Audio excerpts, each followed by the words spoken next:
எனக்கு ரொம்ப பிடிச்சது ஓப்பனிங் ஷாட்டில் ஒரு பெரிய 2 ஹெலிகாப்டர் வருது ஆக்சுவலாக.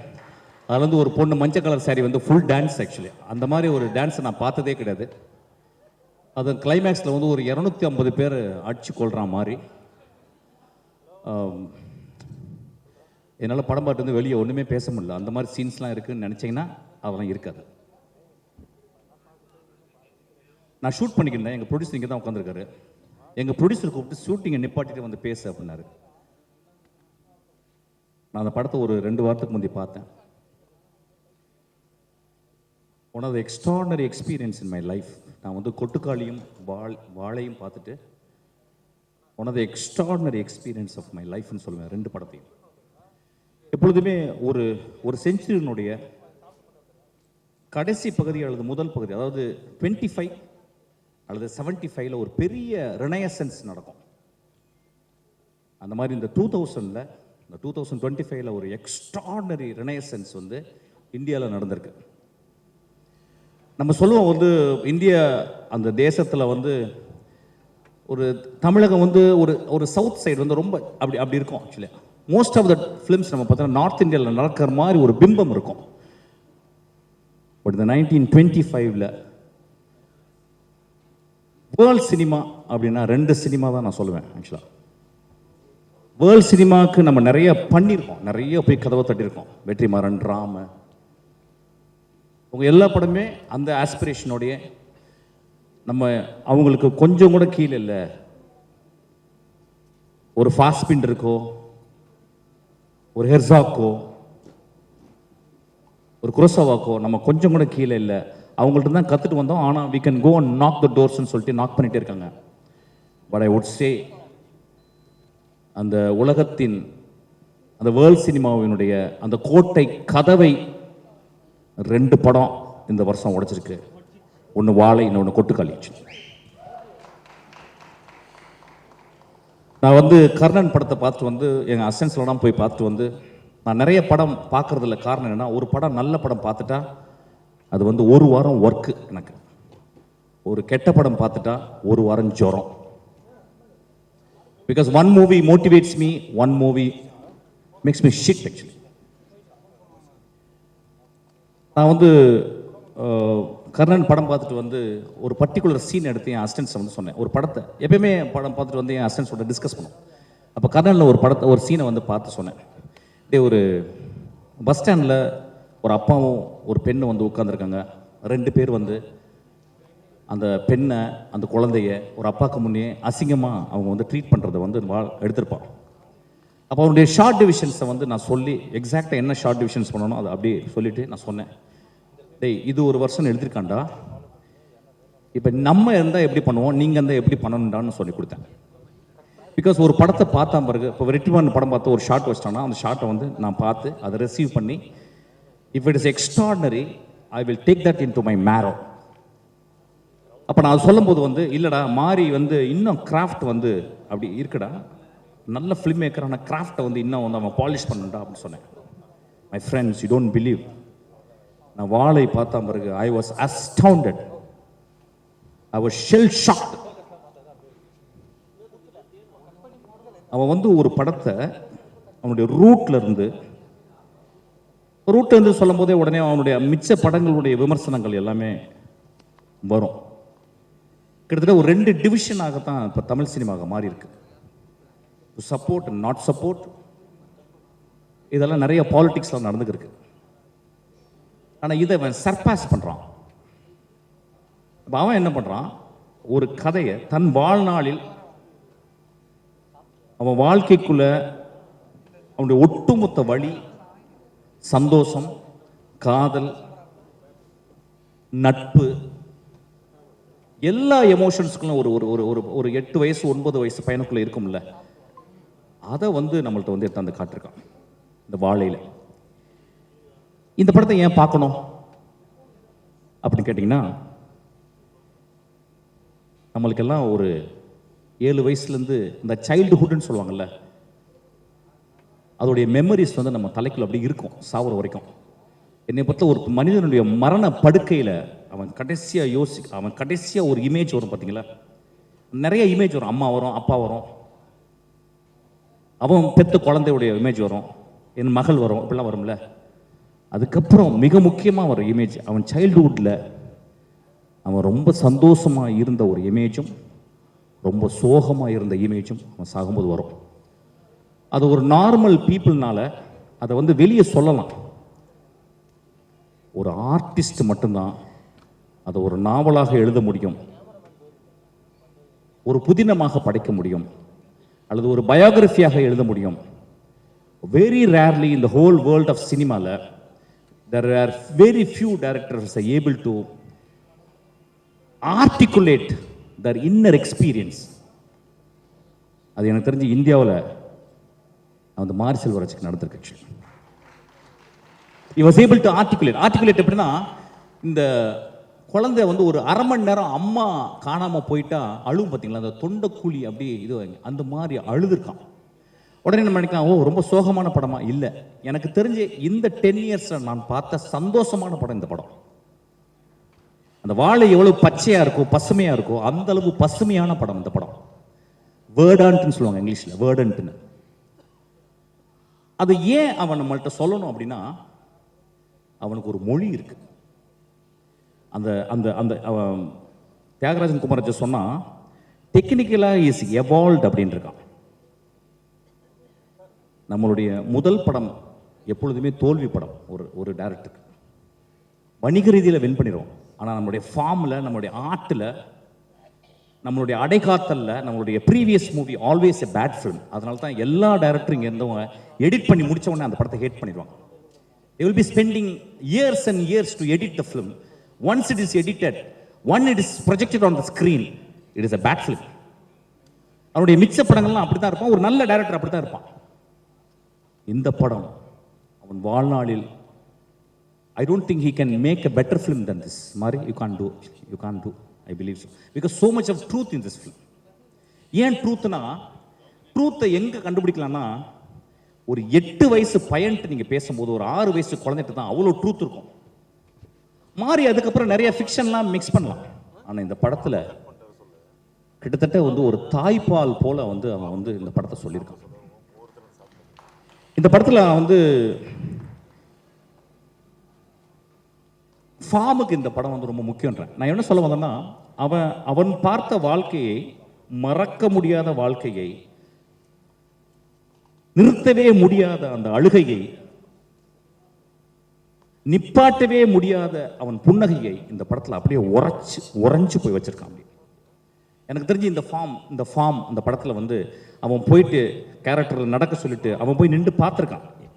இங்கே நின்று நான் பார்த்தனா, அங்கே நின்று பார்த்தனா, இங்கே கேமராவை வைக்கலாமா அப்படின்னு அப்படியே ஒரு கோழி தன் குஞ்சுகளை அடகாக்கும் பார்த்தீங்களா, அந்த மாதிரி ஒவ்வொரு இடத்துலையும் ஒரு கோழியாக அவன் கேமராமேனும் ஆகணும். கேமராமேன் நான் சொல்ல மாட்டேன், நல்ல பையன் அவன். இது முழுக்க முழுக்க மாரியனுடைய விஷன். நண்பர்களே, இந்த மாதிரி ரேரஸ்ட் ஃபிலிம்ஸ் வந்து இது வந்து ஒரு பெரிய அனுபவம். நம்ம தமிழ் சினிமாவில் என்னன்னு கேட்டிங்கன்னா, இப்போ தான் கொஞ்ச நேரத்துக்கு முன்னாடி தம்பிட்டு பேசிக்கினேன். நான் சொன்னேன் வந்து, டேய் ரஜினி சார் வச்சு ஒரு படம் பண்ணடா, ரொம்ப பியூட்டிஃபுல்லாக இருந்துச்சு, நான் பார்த்தேன், பிடிச்சிருந்தேன். அவன் சொன்னான், சார் என்ன சார் உங்களுக்கு இந்த படம்லாம் பார்ப்பீங்களா? நான் சொன்னேன், இல்லைடா, ரஜினி சாரை ஒரு கேமராவில் வந்து அது ஒரு பெரிய ராஜனாகும், அது படம் எடுத்து ஆடும், அதை ஒரு கேமராவில் வந்து அடக்கிறது ரொம்ப கஷ்டம்டா, அது ரொம்ப அழகாக பண்ணியிருக்கேன்னு சொன்னேன். ஒவ்வொருத்தங்களும் ஒவ்வொரு ஃபார்மை, ஆனால் இந்த ஃபார்ம் இந்தியாவின் மிக முக்கியமான, நான் சொல்லுவேன், குருசவா சொல்றாரு, if you want to understand India you must see Pather பஞ்சாலின்னு சொல்லுவார். and I would say if you want to understand Tamil Nadu, please watch Valai.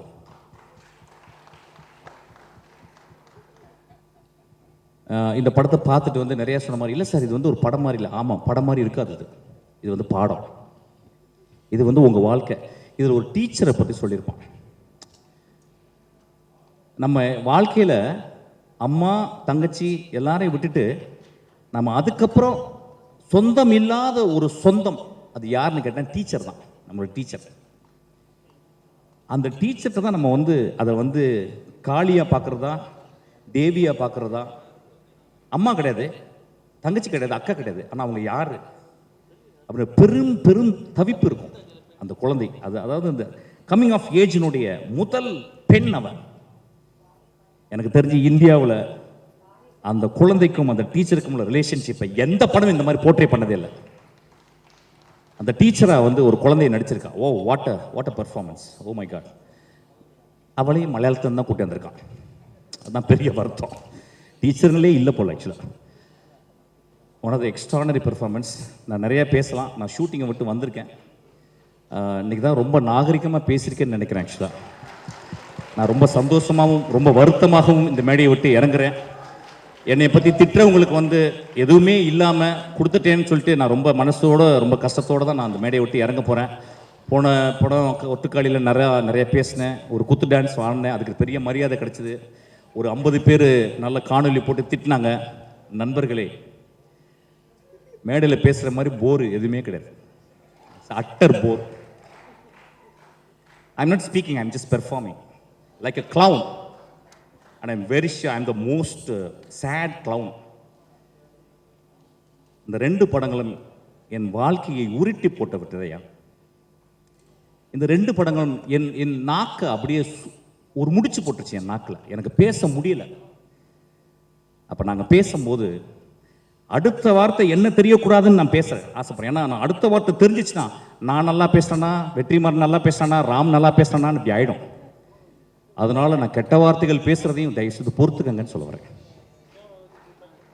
ஒரு பெண்ணை பார்த்து நீ நல்லா இருக்கமா, அழகா இருக்கமா சொன்னா அடிங்க என்ன மாதிரி இருக்குடி அப்படின்னு சொன்னாதான் அவள் அழகு. அப்படி சொல்ல விடுங்க. இன்னைக்கு ரொம்ப வருத்தத்தோடு நான் மேடையை விட்டு இறங்குறேன். நான் எதுவுமே பேசல. Please watch this movie, please bloody watch this movie. It is going to transport you to some other level. ஒரு குரோசவாவையும் ஒரு பிரஸ்தானையும் நான் கண்டுபிடிச்சிக்கன்னு தான் சொல்லுவேன். நான் மாரி செல்வராஜையும் கொட்டுக்காளியினுடைய டைரக்டர் வினோத் ராஜையும், என்னுடைய ஆதர்சமான என்னுடைய நண்பர்கள், இந்தியாவின் மிகச்சிறந்த டைரக்டர், உலகத்தின் மிகச்சிறந்த டைரக்டர் நான் பார்க்கறது வந்து வெற்றிமாறன், ராம், என் குழந்தை பேர் டக்குன்னு வரலடா, எமோஷனல் தியாகராஜன் குமார்ராஜன். உடனே எழுதுங்க தண்ணி போட்டாருப்பாங்க. நான் தண்ணி போட்டு ரொம்ப நாள் ஆச்சு ஆக்சுவலாக. நான் ஒர்க் அவுட் பண்ணிக்கிறேன், ஒல்லி ஆகிட்டேன் பாருங்க. ஆக்சுவலாக ஃபர்ஸ்ட் 6 packs உள்ள டேரக்டர் நான் தான் இந்தியாவில். அது இப்போ ரெடி ஆகிட்டு இருக்கேன். So it's a beautiful experience my dear friends. இந்த படத்தை பாருங்க. நண்பர்களே, நம்ம நிறைய படங்கள் பார்க்குறோம், நிறைய படம் பார்க்குறோம். அதாவது வந்து எந்த ரீசனுமே இல்லாமல் ஒரு தேட்டருக்குள்ளே போகிறோம், எந்த ரீசனும் இல்லாமல். ரொம்ப சீப்பான படங்கள்லாம் இந்த கண்கள் வந்து எக்ஸ்போஸ் ஆகுது. ரொம்ப மோசமான டைலாக்லாம் வந்து இந்த காதுகள் எக்ஸ்போஸ் ஆகுது. இந்த ஒரு வாழை மரத்தை தொட்டு இருக்கீங்களா? வாழை மரத்தை அறுக்கும் போது ஒரு கிராக் அப்படின்னு ஒரு சவுண்டு கேட்கும், அதை கேட்டிருக்கீங்களா? வாழையினுடைய பழத்தை வந்து மேலே ஏறி பறிச்சு அந்த படத்துல அப்படி ஒரு குழந்தைக்கு கொடுக்குறான், அப்படி அதை உரிச்சு சாப்பிட்டுருக்கீங்களா? That is the most primal experience. அதெல்லாம் நம்ம விட்டுட்டோம் ஆக்சுவலா. I am very happy this movie. இந்த படம் நிச்சயமா மக்களை, அதான் சொல்றேன், சில படங்கள் வந்து அது வந்து மக்கள்கிட்ட எப்படி ரீச் ஆகும்னா, நீங்க சாவர வரைக்கும் இந்த படத்தை பார்ப்பீங்க. இந்த படத்தை ஓடிடியில் வந்த பிறகு உலகத்தில் உள்ள எல்லாருமே பார்ப்பான். ஸ்பானிஷ் அமெரிக்காவில் அங்கே வந்து ஸ்பானியர்ஸில் அங்கே வாழைமரம் இருந்தா, மெக்சிகோவில் வாழைமரம் இருக்கும், அவன் பார்த்து அவன் ஐடென்டிஃபை பண்ணிப்பான். அந்த மாதிரி ஒரு படம். எனக்கு ரொம்ப சந்தோஷம். இந்த படத்தில் வந்து நிறைய பேர் நடிச்சாங்க. அவன் பேர் கலையரசா ராஸ்கல் எந்திரா. அவன் வந்து நான் தான் அவனை அறிமுகப்படுத்தினேன். ஃபுல் கஞ்சா அடிச்சு வந்த மாதிரி வந்தான் ஆக்சுவலாக என் படத்தில். வந்து நடித்து கொஞ்சம் நிறையவே பேசுவான், ஊர்லாம் பேசுவான். அவன் என்ன பர்ஃபார்ம் பண்ணியிருக்கான், வா. அவன் அந்த வாழ்க்கையை பார்த்துருக்க கூட மாட்டான்.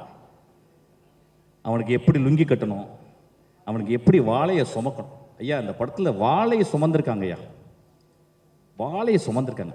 ஒரு தாய் தன் குழந்தையை சுமந்தது மாதிரி சுமந்திருக்காங்க. So it's extraordinary experience. ரொம்ப நல்லா இருந்துச்சுடா. ஐ லவ் யூடா. ரொம்ப நல்லா இருந்துச்சுடா. There is miles to go and you prove that's. சூரிய அளவு இல்லை, இருந்தாலும் சூரிய பக்கத்தில் வந்துட்டேன். தேங்க்யூ. உலகத்திலே ரொம்ப சந்தோஷம் ஆர்ட்டை பார்த்து ரசிக்கிறதும், அதை ஒரு பெரிய ஆர்டிஸ்ட்டுங்களோட உட்காந்து ஆர்டிகுலேட் பண்ணுறது தான். I am so happy. எனக்கு என்னமோ ஒரு 4 ஆர்கஸ்ட்ரம் இருக்க மாதிரி ஃபீல் பண்ணுறேன். Thank you so much. Love you.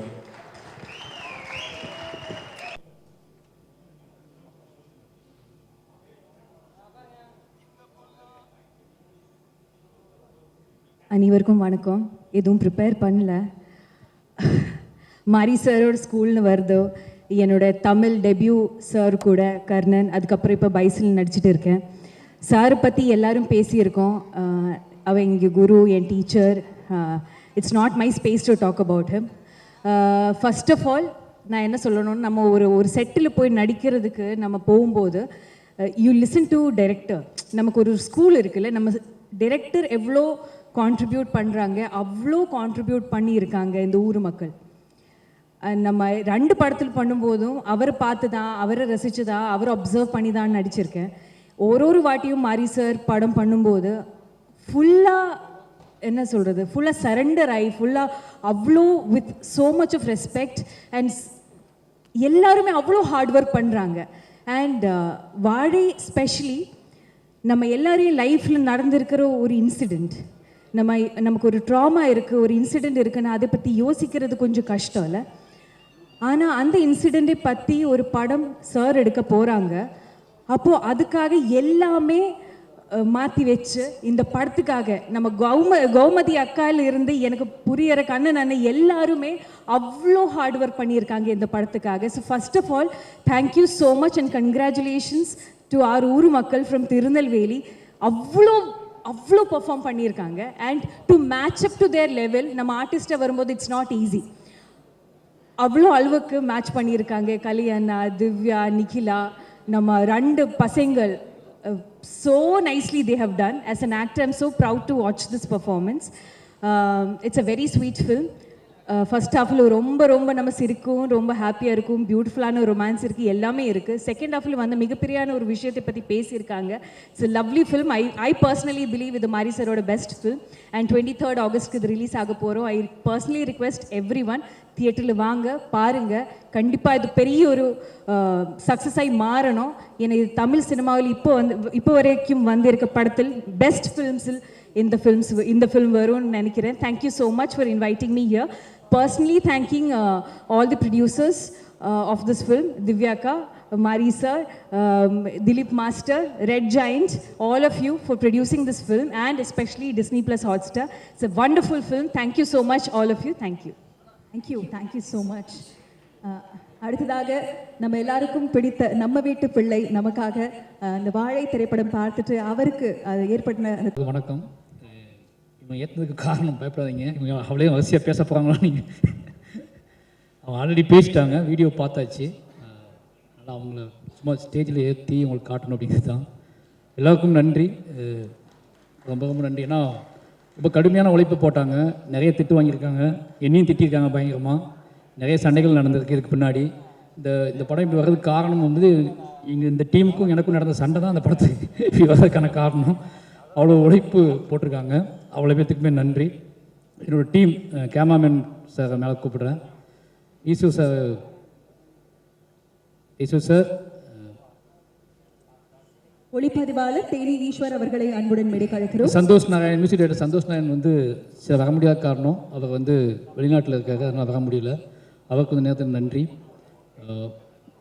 எல்லாருமே இந்த டீமில் வேலை பார்த்த எடிட்டர், கேமராமேன், என்னோட அசிஸ்டன்ட்ஸ் எல்லாருமே அவங்க நான் என்ன கேட்டனோ அதை கொடுத்தாங்க. அத்தனை பேருக்கும் வந்து ரொம்ப நன்றி சொல்லிக்கிறேன்.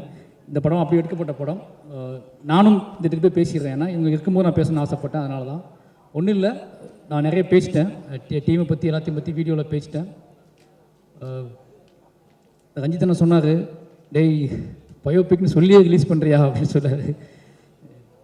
சொல்லலாம்னு தெரிஞ்சிடும் அப்படிங்கிற மாதிரி ஃபஸ்ட் ஃப்ரேமில் இருந்து அது ஸ்டார்ட் ஆகிடுது. மெயின் இந்த படம் வந்து தெரில, பெரிய பெருமாளை பற்றி, கர்ணனை பற்றி, மாமனை பற்றி நான் பேசும்போதெல்லாம் வந்து ஏதோ எனக்கு வந்து ஈஸியாக பேசுறதுக்கான ஒரு ஸ்பேஸ் இருந்துச்சு. இந்த படத்தில் அப்படி எனக்கு என்ன பேசுறது, இந்த படத்தை எப்படி சொல்கிறதுன்னு எனக்கு தெரியல. ஃபஸ்ட் டைமாக ஒரு படம் எங்கள் அம்மா அப்பா பார்க்கக்கூடாதுன்னு நினச்சி ஒரு படம் எடுத்திருக்கேன். இந்த படத்தை நான் அவங்களை பார்க்க அனுமதிக்க மாட்டேன். அப்படின்னா இந்த படம் எப்படி இருக்குன்னு யோசிச்சுக்கோங்க. அவ்வளோவுக்கு எனக்கு இந்த படம் எடுத்துக்கக்கூடாதுன்னு நினைக்கக்கூடிய ஒரு படம். ஃபஸ்ட் எடிட் பண்ணி இந்த படத்தை நான் பார்க்கும்போது நம்ம இந்த படம் எப்படி அம்மா அப்பா பார்ப்பாங்க, எடுத்துக்க வேண்டாமோ அப்படின்னு நினச்சேன். ஆனால் அதுக்கப்புறம் திருப்பி நான் என்ன நினச்சேன் அப்படின்னா இல்லை எனக்காவது இது வந்து இல்லை அரிச்சிக்கிட்டே இருக்கும், எனக்காவது எடுத்துவோம் அப்படின்னு சொல்லிட்டு எடுத்த படம் தான். இந்த நேரத்தில் என்ன சொல்லணும்னா என்னோடய இயக்குனர் ராம் சார் தான் நன்றி சொல்லணும். ஏன் அப்படின்னா யோசிச்சு பார்க்கும்போது எனக்கு வந்து ரொம்ப மலைப்பாக இருக்குது. பரியன் பெருமாள், கர்ணன், மாமன்னனுக்குலாம் நான் வந்து அதோடைய ஃபஸ்ட் எடிட் பார்த்துட்டுனா இப்படி ஒரு மாதிரி ஆனது கிடையாது. இந்த படத்தில் ஃபஸ்ட் எடிட் பார்த்து முடித்த உடனே நான் சினிமாவுக்கு வந்ததை விட என்னோடய பெரிய மற்ற 3 படங்கள் நான் பார்க்கும்போது என்னோடய ட்ராவல் எனக்கு அயற்சியாக தெரியல. ஒரு எதுவும் நான் ட்ராவல் பண்ணி ரொம்ப தூரம் அந்த மாதிரி எனக்கு ஃபீலே வரல. ஏன்னா என்னோடய இயக்குனர் வந்து அப்படி பார்த்துக்கிட்டாங்க, நீ அவ கூடவே இருந்தனால அவர் ரொம்ப க்ளோஸ்டாக இருந்தேன். பட் வாழை பார்க்கும்போது மட்டும்தான் எனக்கு தெரிஞ்சு எங்கேருந்து நம்ம எங்கே வந்திருக்கோம்ல, இது என்ன புரியல, அப்படி ஒரு மாதிரி கன்ஃபியூஸாக இருந்துச்சு, கண்ணெலாம் தேங்கிச்சு, அழுக வந்துச்சு.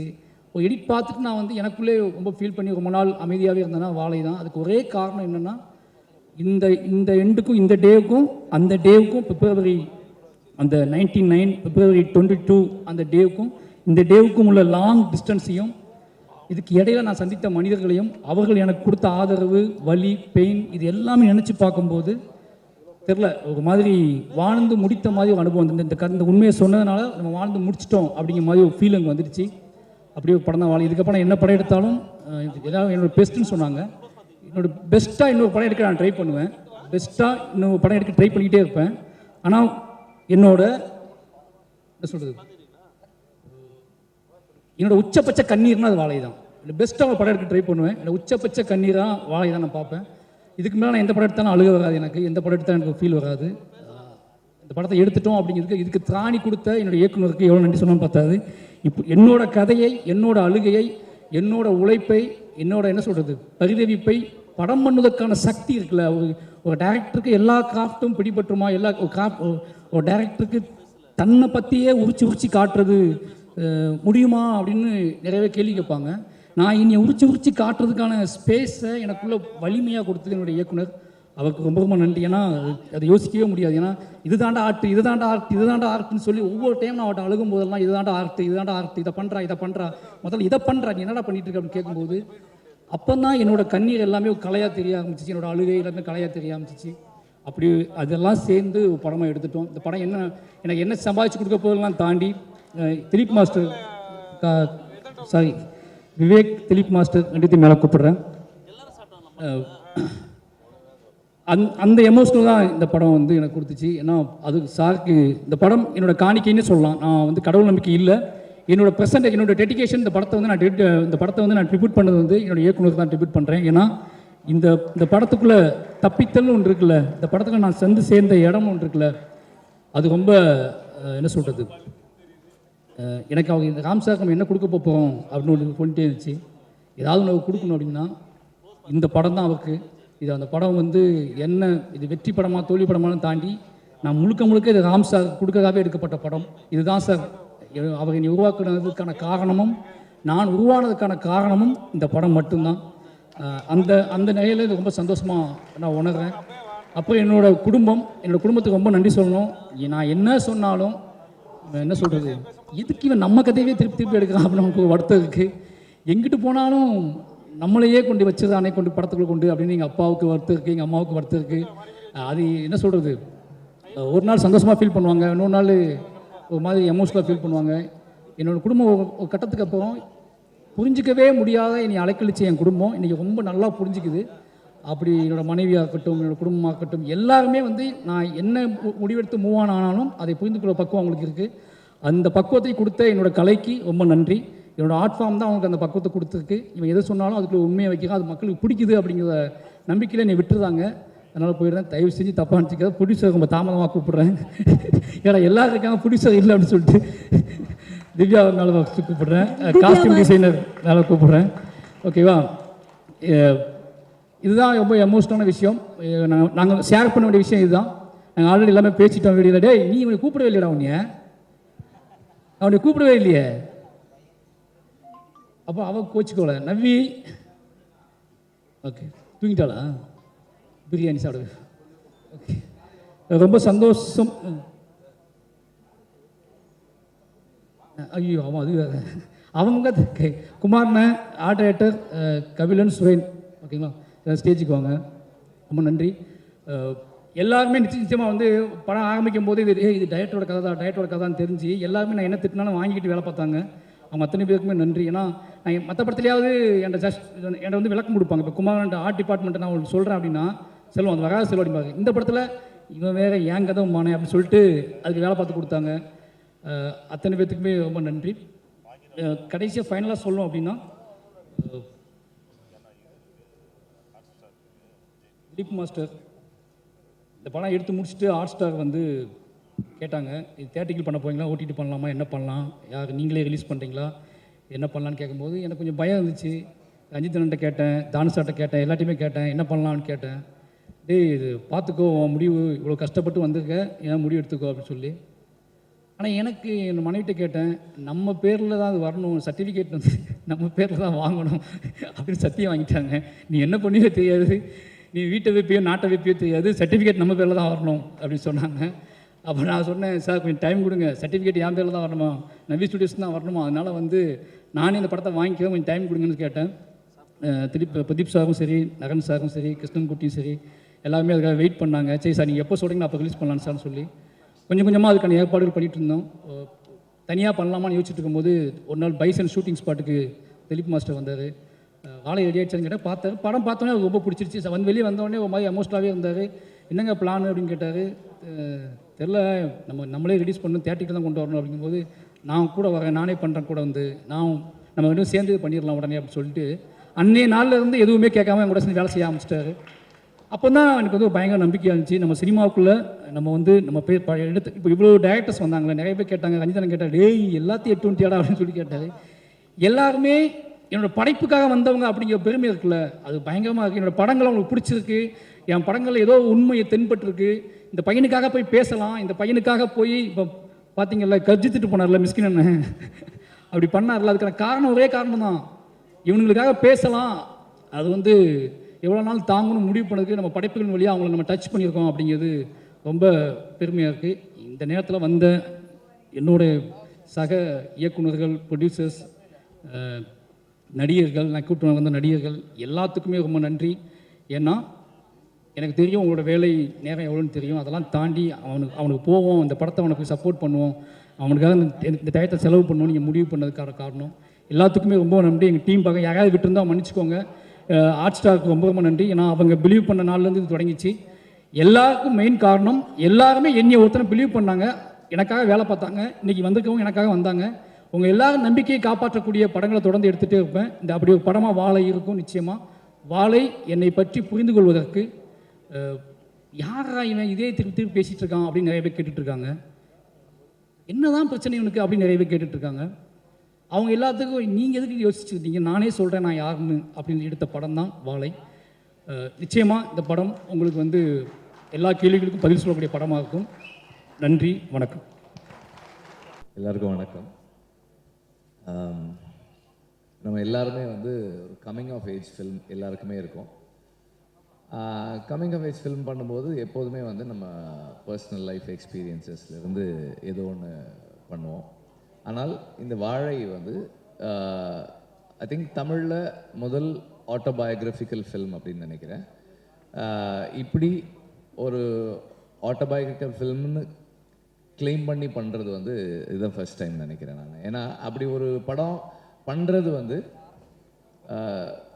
ஒரு முக்கியமான அடுத்த கட்டமான ஒரு சமூகத்தில் வர்ற சினிமாக்களில் அடுத்த கட்டமான ஒரு நகர்வாக நான் பார்க்குறேன். பிகாஸ் ஒரு ஃபில்ம் மேக்கர் தன்னை வந்து ஒரு பொதுவில் வந்து ஓகே நான் இப்படிப்பட்டவன், நான் இங்கேருந்து வர்றேன் அப்படின்னு வைக்கிறதன் மூலமாக நாம் பார்வையாளர்களாக அந்த ஃபில்ம் மேக்கரையும் அவனுடைய வேர்ல்டை அண்டர்ஸ்டாண்ட் பண்ணிக்கிறது ஒரு பக்கம். இன்னொன்று அவன் தன்னைத்தானே வந்து ஒரு அப்ஜெக்டிவாக பார்க்குறதுக்கும் தன்னுடைய வாழ்க்கையை அதுவரை வந்த இடத்துலேருந்து இதுக்கப்புறம் என்னவா ஆக போகிறோன்றத ஒரு அப்ஜெக்டிவாக ஒரு கிரிட்டிக்கலாக அனலைஸ் பண்ணுறதுக்குமான ஒரு ஸ்பேஸாக இருக்குது. அப்படி இந்த படம் ஒரு very very very important moment இன் தமிழ் சினிமா ஹிஸ்ட்ரி. அது மட்டும் இல்லாமல்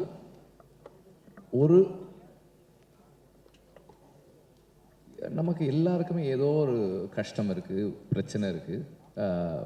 எல்லா நிலைகள்லையுமே இருக்குது. அந்த கஷ்டங்களில் நாம் துவண்டு போகிறோம், தோற்று போயிடுறோம், நமக்கு இனிமே வாழ்க்கை இல்லை, என்ன பண்ண போகிறோம், இருண்டு போச்சோன்னு நினைக்கிறோம். ஆனால் அப்படி நினைக்கிறவங்களுக்கு நம்மை விட பல சவால்களையும் இன்னல்களையும் சந்தித்து ஒருத்தன் இன்னைக்கு இவ்வளோ தூரத்துக்கு வந்திருக்கிறான் அப்படின்றது வந்து மாறி தன்னை முன்னாடி இப்படி இந்த படத்தின் மூலமாக தன்னை முன்வைக்கும்போது, சமூகத்துக்கு முன்னாடி தன்னை அப்படி காட்டும்போது மாறி வந்து ஒரு பெரிய இன்ஸ்பிரேஷனல் ஃபிகராக மாறுறாரு. Not just as a film maker, just as a human being, ஒரு பர்சனாக வந்து ஒரு நம்ம எல்லாருக்குமே ஒரு மிகப்பெரிய இன்ஸ்பிரேஷனாக மாறுறாரு. அந்த அளவில் இந்த படம் ரொம்ப ரொம்ப முக்கியமான படமாக நான் பார்க்குறேன். அண்ட் மாரியோட film language Kumar Raja mention பண்ணார். இதுவரைக்கும் பார்த்த மாரி செல்வராஜுடைய படங்களிலிருந்து இந்த படம் இன்னும் கொஞ்சம் அழுத்தமான ஒரு படமாக மாறி இருக்கு. In terms of film language அந்த ஃபில்முடைய டென்சிட்டி இன்னும் அதிகமாக இருக்குது. ஷார்ட்ஸில் அந்த கதையை நகர்த்துற விதமாக இருக்கட்டும், அண்ட் ஆர்டிஸ்ட்டை பெர்ஃபார்ம் பண்ண வச்ச விதத்தில் இருக்கிற சட்டிலிட்டி வந்து இன்னும் இம்ப்ரூவ் ஆகிருக்கு, ரிஃபைன்ட் ஆகிருக்கு. As a film maker also he has evolved. அதுவுமே வந்து ஒரு அடுத்த கட்டத்தில் தான் இருக்குது. இந்த படம் மாரி செல்வராஜுக்கு ரொம்ப முக்கியமான படம். I am not going to say that this is is best film, because எப்போவுமே ஒரு ஃபில்ம் மேக்கரோட பெஸ்ட்டு அடுத்த படம் தான். இந்த படம் கிடையாது, அதுக்கு இது அடுத்த படம். அவருக்கு இதை விட சிறந்த ஒரு படம் அவர் பண்ண போகிறார் அடுத்த படமாக. ஸோ அதுக்காக தான் நான் எப்போதுமே வெயிட் பண்ணிக்கிட்டே இருக்கிறேன். அந்த விதத்தில் இது ஒரு மிக முக்கியமான படம் அவருக்கு. இது வரைக்கும் பண்ண படங்களில் ரொம்ப முக்கியமான படம். அண்ட் அவரோட இந்த ஜேர்னியில் கூட இருந்த அந்த டீம், டெக்னிக்கல் டீம் எல்லாருக்கும் என்னுடைய வாழ்த்துக்களை தெரிவிச்சுக்கிறேன். அண்டு நடித்தவங்களுக்கு இது எவ்வளோ ஒரு கஷ்டமான வேலையாக இருந்திருக்கும் அப்படின்றது எனக்கு தெரியும். ஏன்னா கொஞ்சம் ரியலாக எதையாவது எடுக்கணும் அப்படின்னு நம்ம ட்ரை பண்ணோம்னா அது வந்து யார் மேலே அதிகமான தாக்கத்தை ஏற்படுத்தும், நடிக்கிறவங்களுக்கு தான் அது வந்து பெருசாக தெரியுன்றது எனக்கு தெரியும். அதனால் வந்து இந்த படத்தில் நடித்த ஸோ இந்த படத்தில் நடித்தவங்க சின்ன பசங்களாக இருக்கிறதால அவங்களுக்கு இன்னும் சவால்கள் அதிகமாக இருந்திருக்கும். மாறி வந்து அவங்கள வந்து திட்ட இடத்துல திட்டி, கொஞ்சம் இடத்துல கொஞ்சம் எல்லாம் தாஜா பண்ணியிருப்பார். நிறைய திட்டிருப்பாருன்னு நினைக்கிறேன். இன்னும் அவன் அந்த கோவத்திலே தான் இருக்கான் அவன். எனிவே, ஸோ எல்லாருமே ரொம்ப நல்லா பண்ணியிருக்காங்க. ஆல் த ஆக்டர்ஸ் யாருமே வந்து நான் தனியாக, அதாவது எனக்கு யாருமே இவங்க வந்து நடிச்சிருக்காங்க, இவங்க வந்து தனியாக இருக்காங்க, இவங்க எல்லாம் அந்த ஊரை சேர்ந்தவங்க, இவங்க எல்லாம் மெட்ராஸ்லேருந்து கூப்பிட்டு போய் அந்த ஊரில் இறக்கி விட்டவங்கன்னு யாருமே தனியாக தெரியல. எல்லாருமே அந்தந்த கேரக்டர்ஸாகவே இருந்தாங்க. அந்த அளவுக்கு எல்லாருமே சிறப்பாக நடிச்சிருக்காங்க. My best wishes to the whole team. Thank you sir. இருக்கக்கூடிய நிறைய இன்சிடென்ட்ஸ் அங்கங்கே படத்தில் எல்லா டிரெக்டர்ஸோட அந்த இன்ஃப்ளூயன்ஸில் வந்துடும். மேபி உங்களுடைய லைஃப்பில் இருக்கக்கூடிய இன்சிடென்ட்ஸ் அங்கங்கே படத்தில் ஏதாவது ஒரு காட்சியில் நிச்சயமாக நாங்கள் பார்த்துருப்போம். பட் அது உங்களது தான் அப்படின்னு கனெக்ட் ஆகாது, பிகாஸ் அதோட ஸ்க்ரீன் பிளே அண்ட் ஸ்டோரி டிஃப்ரெண்ட்டாக இருக்கலாம். மேபி வெற்றிமாறன் சாரோட ஏதாவது ஒரு போர்ஷன் பயோபிக்காக எடுக்கணும் அப்படின்னா, ஐ மீன் இந்த சென்ஸ் லைக் ஒரு ஆட்டோபயோகிராஃபியாக எடுக்கணும் அப்படின்னா வாய்ப்புகள் உண்டா? இல்லை இருக்கு, நிறைய இருந்திருக்கு இல்லையா? நான் ரொம்ப நாளைக்கு முன்னாடியே வந்து அப்படி ஒன்று ட்ரை பண்ணோம். பட் அஃப்கோர்ஸ் இந்த மாதிரி இவ்வளவு உண்மையாக இல்லை. I wanted to call it a semi-autobiographical film.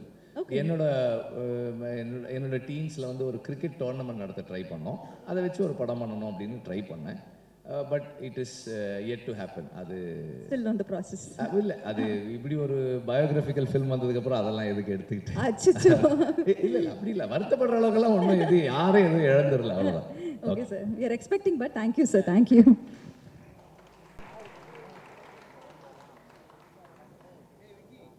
Jai Bhim, எல்லாருக்கும் வணக்கம், ரொம்ப நன்றி. ஆக்சுவலி வந்து மாரி செல்வராஜ் மேலே இருக்கிற பொறாமையோட ராம் சார் மேலே தான் எனக்கு அடிக்கடி பொறாமை இருக்கும். ஏன்னா ஒரு சினிமா பண்ணணுன்னு வந்துட்டு ஒரு அசிஸ்டன்ட் டைரக்டராக நம்ம வந்து தேடுறப்போ நம்ம மீட் பண்ணுற ஆளுங்கிட்ட எப்படியாவது நம்மளை பற்றி வெளிப்படையாக பேசிட முடியுமா, இல்லை இங்கே இருக்கிற சினிமா சூழலை வெளிப்படையாக நம்மளால் வந்து ஒரு டிஸ்கஷன் பண்ண முடியுமா? இது வரைக்கும் இருக்கிற தமிழ் சினிமா சூழல் என்ன மாதிரியான படம் எடுத்துகிட்டு இருக்கு, யாரை பற்றி எடுத்துகிட்டு இருக்கு, இதில் நான் எங்கே இருக்கிறேன் அப்படின்றத வந்து நம்ம ஒரு சினிமா பர்சன் கிட்ட, சினிமா டைரக்டர் கிட்ட, இல்லை வந்து தயாரிப்பாளர்கிட்ட வந்து நம்மளால் பேசிட முடியுமா அப்படின்ற பல கேள்விகள் இருக்குது. நான் அசிஸ்டன்ட் டைரக்டராக என்னோடய லைஃப்பை வந்து நான் ஸ்டார்ட் பண்ணுறப்பவே வந்து என்னுடைய படங்கள் என் லைஃப்பை பற்றி தான் பேசணும் அப்படின்றது தான் என்னுடைய இலக்காக இருந்தது. நான் அதனால தான் சினிமாவுக்குள்ளேயே வந்தேன் நான். பட் ஆனால் சினிமாவுக்குள்ளே வந்து நான் அந்த என்ன சொல்கிறது, இந்த ரீடிங், அப்புறம் வந்து சிறுபத்திரிக்கை படிக்கிறது, இல்லை வந்து இங்கே இருக்கிற மாஸ்டர்ஸை பற்றி பேசுகிறது, ஆல்ரெடி வந்து படம் பண்ண மாஸ்டர்ஸை பற்றி பேசுகிறது, ஒரு சென்சிட்டிவான இல்லை வந்து ஒரு ஃபிலிம் மேக்கிங்கை பற்றி டிஸ்கஸ் பண்ணுறது அப்படின்ற ஒரு ஏரியாவே வந்து தேடி தேடி கண்டுபிடிக்க வேண்டிய இடமா தான் இருந்தது ஆக்சுவலி. அப்படியே வந்து என்னென்னா ஒரு காமனாக இல்லை வந்து வேர்ல்டு சினிமா பற்றி பயங்கரமாக பேசலாம், இங்கே இருக்கிறவங்க நிறைய பேசுவாங்க, அந்த சினிமா பாரடைஸை பற்றியோ இல்லை லைஃப் இஸ் பியூட்டிஃபுல் பற்றியோ இல்லை எல்லாத்தையும் பற்றி நம்ம வந்து பயங்கரமாக பேசலாம், சிலாகிக்கலாம், அதுக்கான ஸ்பேஸ் இருந்தது.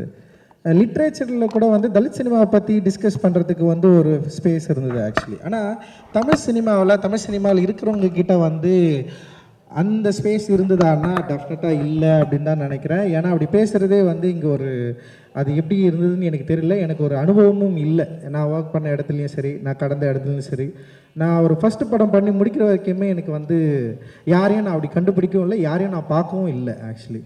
அப்போ வந்து என்னுடைய திரைப்படங்களில் வந்து நான் ஃபஸ்ட்டு வந்து ஒரு ஸ்கிரிப்ட் எழுதி முடிச்சுட்டு அதில் வந்து அம்பேத்கர் விழாவை கொண்டாடுவதை பற்றி ஒரு எழுதியிருந்தேன். அதை எழுதி நான் ஸ்கிரிப்ட் சப்மிட் பண்ணுறப்போ வந்து அந்த பேஜ் மட்டும் கிழிச்சிட்டு கொடுங்க, ஏன்னா இங்கே இருக்கிற தயாரிப்பாளர்கள் வந்து அதை விரும்ப மாட்டாங்கன்னு சொன்னாங்க. ஸோ அதனாலேயே நான் என்ன பண்ணேன்னா, எந்த தயாரிப்பாளரையும் நோக்கி நான் போகவே இல்லை. அதாவது பாப்புலராக இருக்கிற தயாரிப்பாளர்கிட்ட நான் போகவே இல்லை, பாப்புலரான ஹீரோ கிட்ட நான் போகவே இல்லை. ஃபஸ்ட்டு நான் போகணும்னு நினச்ச ஒரே ஹீரோ தனுஷ் தான். ஆனாலுமே எனக்கு என்னென்னா வந்து நான் போயிட்டு தனுஷ்கிட்ட போயிட்டு அவர்கிட்ட வந்து நான் அப்படி ஒரு கதை சொல்ல போகிறேன், நான் இப்படி ஒரு கதை வச்சுருக்கேன், நான் இங்கேருந்து வந்திருக்கிறேன், ஸோ இந்த மாதிரி ஒரு கதை சொல்ல போகிறேன் நான் சொல்கிறதுக்கு கூட எனக்கு வந்து தைரியமே கிடையாது. ஏன்னா இங்கே வந்து ப்ராக்டிஸே இல்லை, மாடலே இல்லை. சரி, இதை எப்படி ஹேண்டில் பண்ணுறதுன்னு எனக்கு தெரியல. அதனால் நான் என்ன சொன்னேன்னா, நான் என்ன நினச்சேன்னா, புது ப்ரொடியூசர்களை நோக்கி நகர்ந்தேன். படமே பண்ணாத ஆட்கள் கிட்ட போயிட்டு நம்ம வந்து பேசலாம், படமே பண்ணாத ஆட்களை நம்ம வந்து மீட் பண்ணலாம். ஸோ அப்படி ட்ரை பண்ணி தான் நான் வந்து ஒரு ப்ரொடியூசர் வந்து கிடச்சேன். அதுக்கு முன்னாடி நிறைய பேர் நான் மீட் பண்ணேன், நிறைய பேர்கிட்ட பேசினேன், நிறைய பேர் வந்து கதை கேட்டாங்க, சில பேர் வந்து இதை புரிஞ்சுக்கிட்டாங்க. நிறைய இடங்களை நான் மறைச்சி தான் நான் வந்து சொல்ல வேண்டியதாக இருந்தது. ஆனால் என்னோடய திரைப்படம் எடுக்கிறப்போ நான் வந்து இதை நான் மறைக்காமல் நான் யாருன்றது வந்து சொல்லணும் அப்படின்றது வந்து ஒரு பெரிய வாண்டிங் எனக்குள்ளே இருந்தது. ஸோ நான் அப்படி தான் என்னுடைய திரைப்பயணத்தை வந்து நான் ஆரம்பித்தேன். ஆனால் ராம் சார் மாதிரி ஒரு டிரெக்டரு அவர்கிட்ட நான் ஒர்க் பண்ணியிருந்தேன்னா ஒரு வேளை வந்து இன்னும் வந்து பயங்கரமாக வந்து என்னுடைய பாலிடிக்ஸை இன்னும் வந்து வெளிப்படையாக ஃபர்ஸ்ட் படத்துலேயே வந்து பயங்கரமாக பேசுறதுக்கான ஒரு வாய்ப்பு வந்து எனக்கு கிடைச்சிருக்கோம் அப்படின்னு நான் நினைக்கிறேன். அதை வந்து உண்டாக்கி கொடுத்த உங்களுக்கு, மாரி செல்வராஜுக்கு உண்டாக்கி கொடுத்த உங்களுக்கு, மாரி செல்வராஜுக்கு மட்டும் இல்லை, உங்கள் கிட்ட இருக்கிற ஒர்க் பண்ணுற எல்லா அசிஸ்டன்ட் டைரக்டருக்கும் நீங்கள் கொடுத்துருக்குறீங்க. அண்ட் வந்து ரொம்ப ரொம்ப சந்தோஷம். ஏன்னா ரொம்ப சாதாரண விஷயம் கிடையாது. ஒரு டைரக்டர் வந்து தான் கிட்ட இருக்கிற பசங்களை வந்து படிக்க வைக்கிறது, படிப்பு நோக்கி நகர்த்துறது, அண்ட் வந்து படிப்பு மட்டும் இல்லாமல் நிறைய சாகச வேலையை செய்ய வச்சிருக்கிறீங்க அவனை. ஆனால் அவன் நிறைய சொல்லியிருக்கான், அந்த தமிழ் தேசிய இயக்கம் அதுக்குள்ளெல்லாம் பூந்து பாம் அடிச்சுது அப்படி இல்லை, அது ஒரு கதைன்னு வச்சுக்கிறேன். ஸோ ரொம்ப சந்தோஷமாக இருந்தது. ஒரு வயலண்ட்டாக, அதாவது என்னென்னா ஒரு சொசைட்டிக்காக வந்து ஒரு புஷ் பண்ணி நீங்கள் போங்கடா, இறங்குடா, நில்லுங்கடான்றது இருக்குல்ல. ஸோ அண்ட் அவர் தான் ஃபஸ்ட்டு மாரி என்கிட்ட அனுப்பிச்சார். ஏன்னா மாரி என்கிட்ட வரதுக்கு முன்னாடி மெட்ராஸ் படத்துக்கு மேலே அவனுக்கு ஒரு டிஃப்ரெண்ட் ஒப்பீனியன் இருந்தது. அந்த மாரி கேரக்டர், அதில் ஒரு மாரி கேரக்டர், அவனை எதுக்கு நீங்கள் அப்படி பண்ணீங்க, ஏன்னா தலித் கேரக்டரே இங்கே வந்து பண்ணுறதே இல்லை, நீங்கள் ஒரு மாறின்ற கேரக்டர் வந்து அப்படி பண்ணிருக்க வேண்டிய அவசியம் இல்லைன்னு சொல்லிட்டு அவனுக்கு டிஃப்ரெண்ட் ஒப்பீனியன் இருக்குன்னு அப்படி தான் அவர் பேசவே அனுப்பிச்சார். எனக்கு நல்லா தெரியும், ஞாபகம் இருக்குது. ஸோ அப்படி தான் மாரி செல்வராஜை நான் வந்து பார்த்தேன். மாரி செல்வராஜும் நானும் மீட் பண்ணேன். மாரி செல்வராஜ் சொன்ன கதை வந்து எனக்கு ரொம்ப பிடிச்சிருந்தது. அப்படி தான் நான் வந்து ஆரம்பித்தேன். ஸோ நான் என்ன சொல்ல வரேன்னா, ஏன் இந்த ஸ்பேஸ் ரொம்ப முக்கியமாக இருக்குது, ஏன் நம்ம இந்த சினிமாக்களில் இதை பேசியே ஆகணும், இதை பேச வேண்டிய தேவை என்ன இருக்குது அப்படின்றத வந்து கடந்த ஒரு 10-12 ஆண்டுகளாக நம்ம வந்து தொடர்ந்து இதை வந்து பேசிகிட்டே இருக்கிறோம், ஃபைட் பண்ணிட்டே இருக்கிறோம். ஆனால் இது வரைக்கும் அதுக்கான நியாயம் கிடைச்சதா, இல்லை இதை பேசுகிறது சரிதான் அப்படின்னு எல்லாரும் ஒத்துக்கிட்டாங்களா, ஏன் இந்த சினிமாவில் நீங்கள் வந்து பேசி தான் ஆகணுமா, ஏன் பேசுகிறீங்க, அப்படியெல்லாம் ஒன்றும் அவசியம் இல்லை. எப்பெல்லாம் வாய்ப்பு கிடைக்கிறப்பெல்லாம் ட்ரோல் பண்ணுறதுக்கான நிறைய விஷயங்கள் வந்து இங்கே இருக்கிற ரசிகர்களும் இங்கே இருக்கிற தமிழ் சினிமாவில் இருக்கிற ஆட்களும் வந்து நிறைய பேர் உருவாக்கி கொடுத்துட்டே இருக்கிறாங்க. அதை வந்து இங்கே பாப்புலராக விவாதிக்கிற இடத்துலையும் வந்து ரொம்ப புகழ்பெற்றிருக்கு. எப்படி வந்து எங்களுடைய திரைப்படங்கள் வந்து இங்கே கொண்டாடப்படுதோ அதே அளவு மிக மோசமாக விமர்சிக்கப்படுகிறது, மிக மோசமான வார்த்தைகளை கொண்டு ட்ரோல் பண்ணவும் படுது. ஆனால் இதுக்காகலாம் நம்ம பயந்துருவோம்னா பயப்பட சின்ன வயசுலேருந்து 1008 பிரச்சனையை பார்த்து பார்த்து பார்த்து வளர்ந்து வந்து நிற்கிறான்னா இதெல்லாம் சாதாரணமான விஷயம் எங்களுக்கு. நான் தான் சொல்கிறேன், நான் மாரி செல்வராஜ் மாதிரிலாம் எனக்கு தைரியம்லாம் கிடையாது. மாரி செல்வராஜ் அவனோட பெயின் அவனால் சொல்ல முடியுது, நான்லாம் சொல்லவே முடியாது. என்னால் எனக்கு சொல்கிற தைரியமும் கிடையாது. ஏன்னா வந்து நான் ஃபஸ்ட்டு முடிவு பண்ணதே வந்து என் பெயினை நான் சொல்லக்கூடாது. என்னுடைய இந்த சமூகம் எனக்கு உருவாக்கி கொடுத்த இறுக்கத்தை, இந்த சமூகம் என் மேல் சுமத்திய அந்த சுமையை வந்து நான் வேறு யார் மேலேயும் சுமத்திடக்கூடாதுன்னு சொல்லிட்டு நான் வந்து தப்பிச்சு அப்படியே ஓடுவேன். ஏன்னா எனக்கு அது பயம், எனக்கு ரொம்ப பயம் எனக்கு. ஏன்னா எங்கள் அப்பா அம்மா பேசுகிற சீனை எடுத்தாலே நான் பயங்கர எமோஷனல் ஆகிடுவேன். என் அப்பாவும் அம்மாவும் உட்காந்து ஒரு சீனை வந்து நடிக்க, அந்த மாதிரி ஒரு சீனை நான் எழுதிட்டேன். லைக் அட்டகத்தி படம் எடுத்துகிட்டு ஒரே ஒரு சீன் எடுத்ததுக்காக தான் நான் பயங்கர சந்தோஷப்பட்டேன். அது என்னென்னா எங்கள் அப்பாவுக்கு வந்து எங்கள் அம்மா ஊட்டுவாங்க.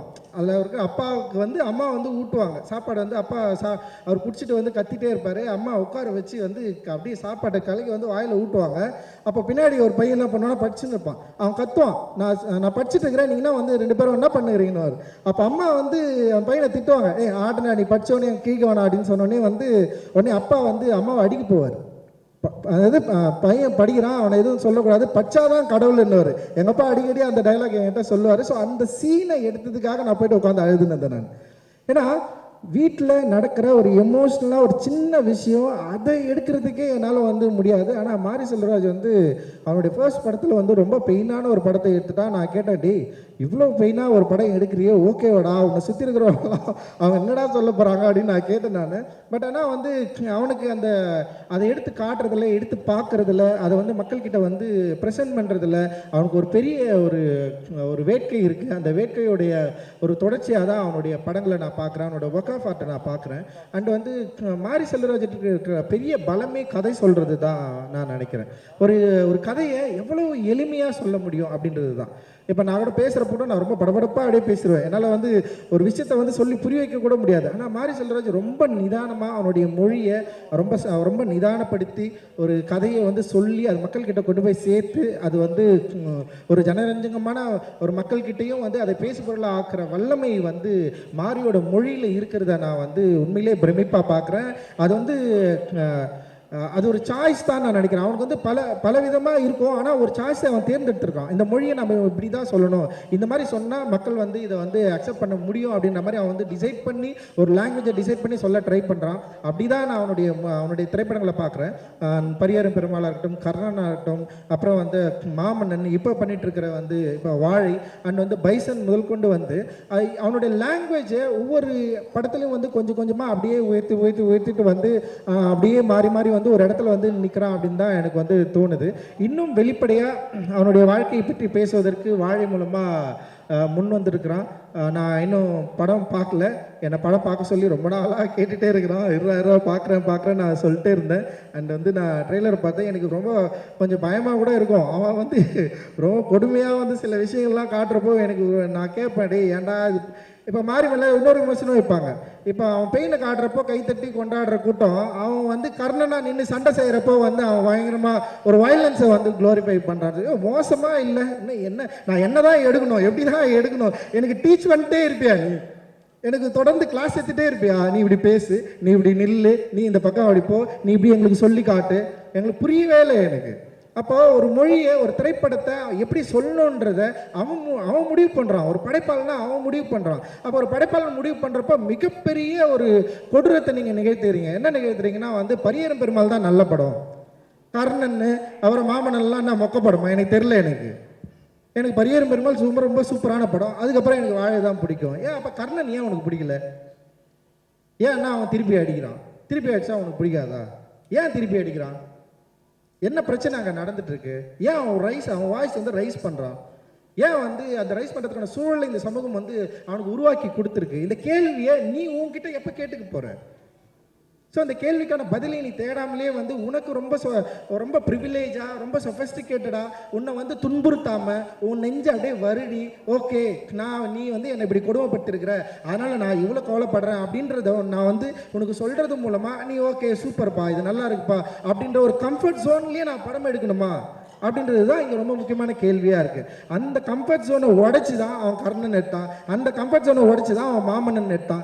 அந்த இப்போ திரும்பவும் வாழை எடுக்கிறது கூட அவனோட கம்ஃபர்ட்டில் தான் எடுக்கிறான். உங்களுக்காகவோ இல்லை வந்து நீங்கள் வந்து திரும்பவும் வந்து இந்த படத்தை வந்து பயங்கரமாக பரியேறும் பெருமாள் மாதிரி இந்த படம் இருக்குது அப்படின்னு பாராட்டுறதுக்காகவோ எடுத்ததாக நான் நினைக்கல. அவனுடைய விருப்பத்தின் அடிப்படையில், அவனுடைய எண்ணத்தின் அடிப்படையில், அவனுடைய ஒர்க் ஆஃப் ஆர்ட் வந்து அவனுக்கு உந்துது. இந்த காலகட்டத்தில் இந்த சூழலில் இந்த படத்தை நீ எடுக்கணும்னு சொல்லிட்டு இப்போ எப்படி பாலமகேந்திரா சாருக்கு வந்து ஒரு அழியாத கோலங்கள் எப்படி இருந்ததோ அது கிட்டத்தட்ட வந்து ஒரு ஒரு என்ன சொல்கிறது ஒரு பயோகிராஃபி ஒரு ஆட்டோபயோகிராஃபியோடு இருக்கலாம் அப்படின்ற மாதிரி என்னுடைய யோசனையாக இருக்காது. ஸோ அந்த மாதிரி வந்து வாழையாக இருக்கலாம். என்னை பொறுத்த வரைக்கும் மாரி செல்வராஜர் எல்லா படமும் ஆட்டோபயோகிராஃபி தான். என் படம் எல்லா படமும் ஆட்டோபயோகிராஃபி தான்.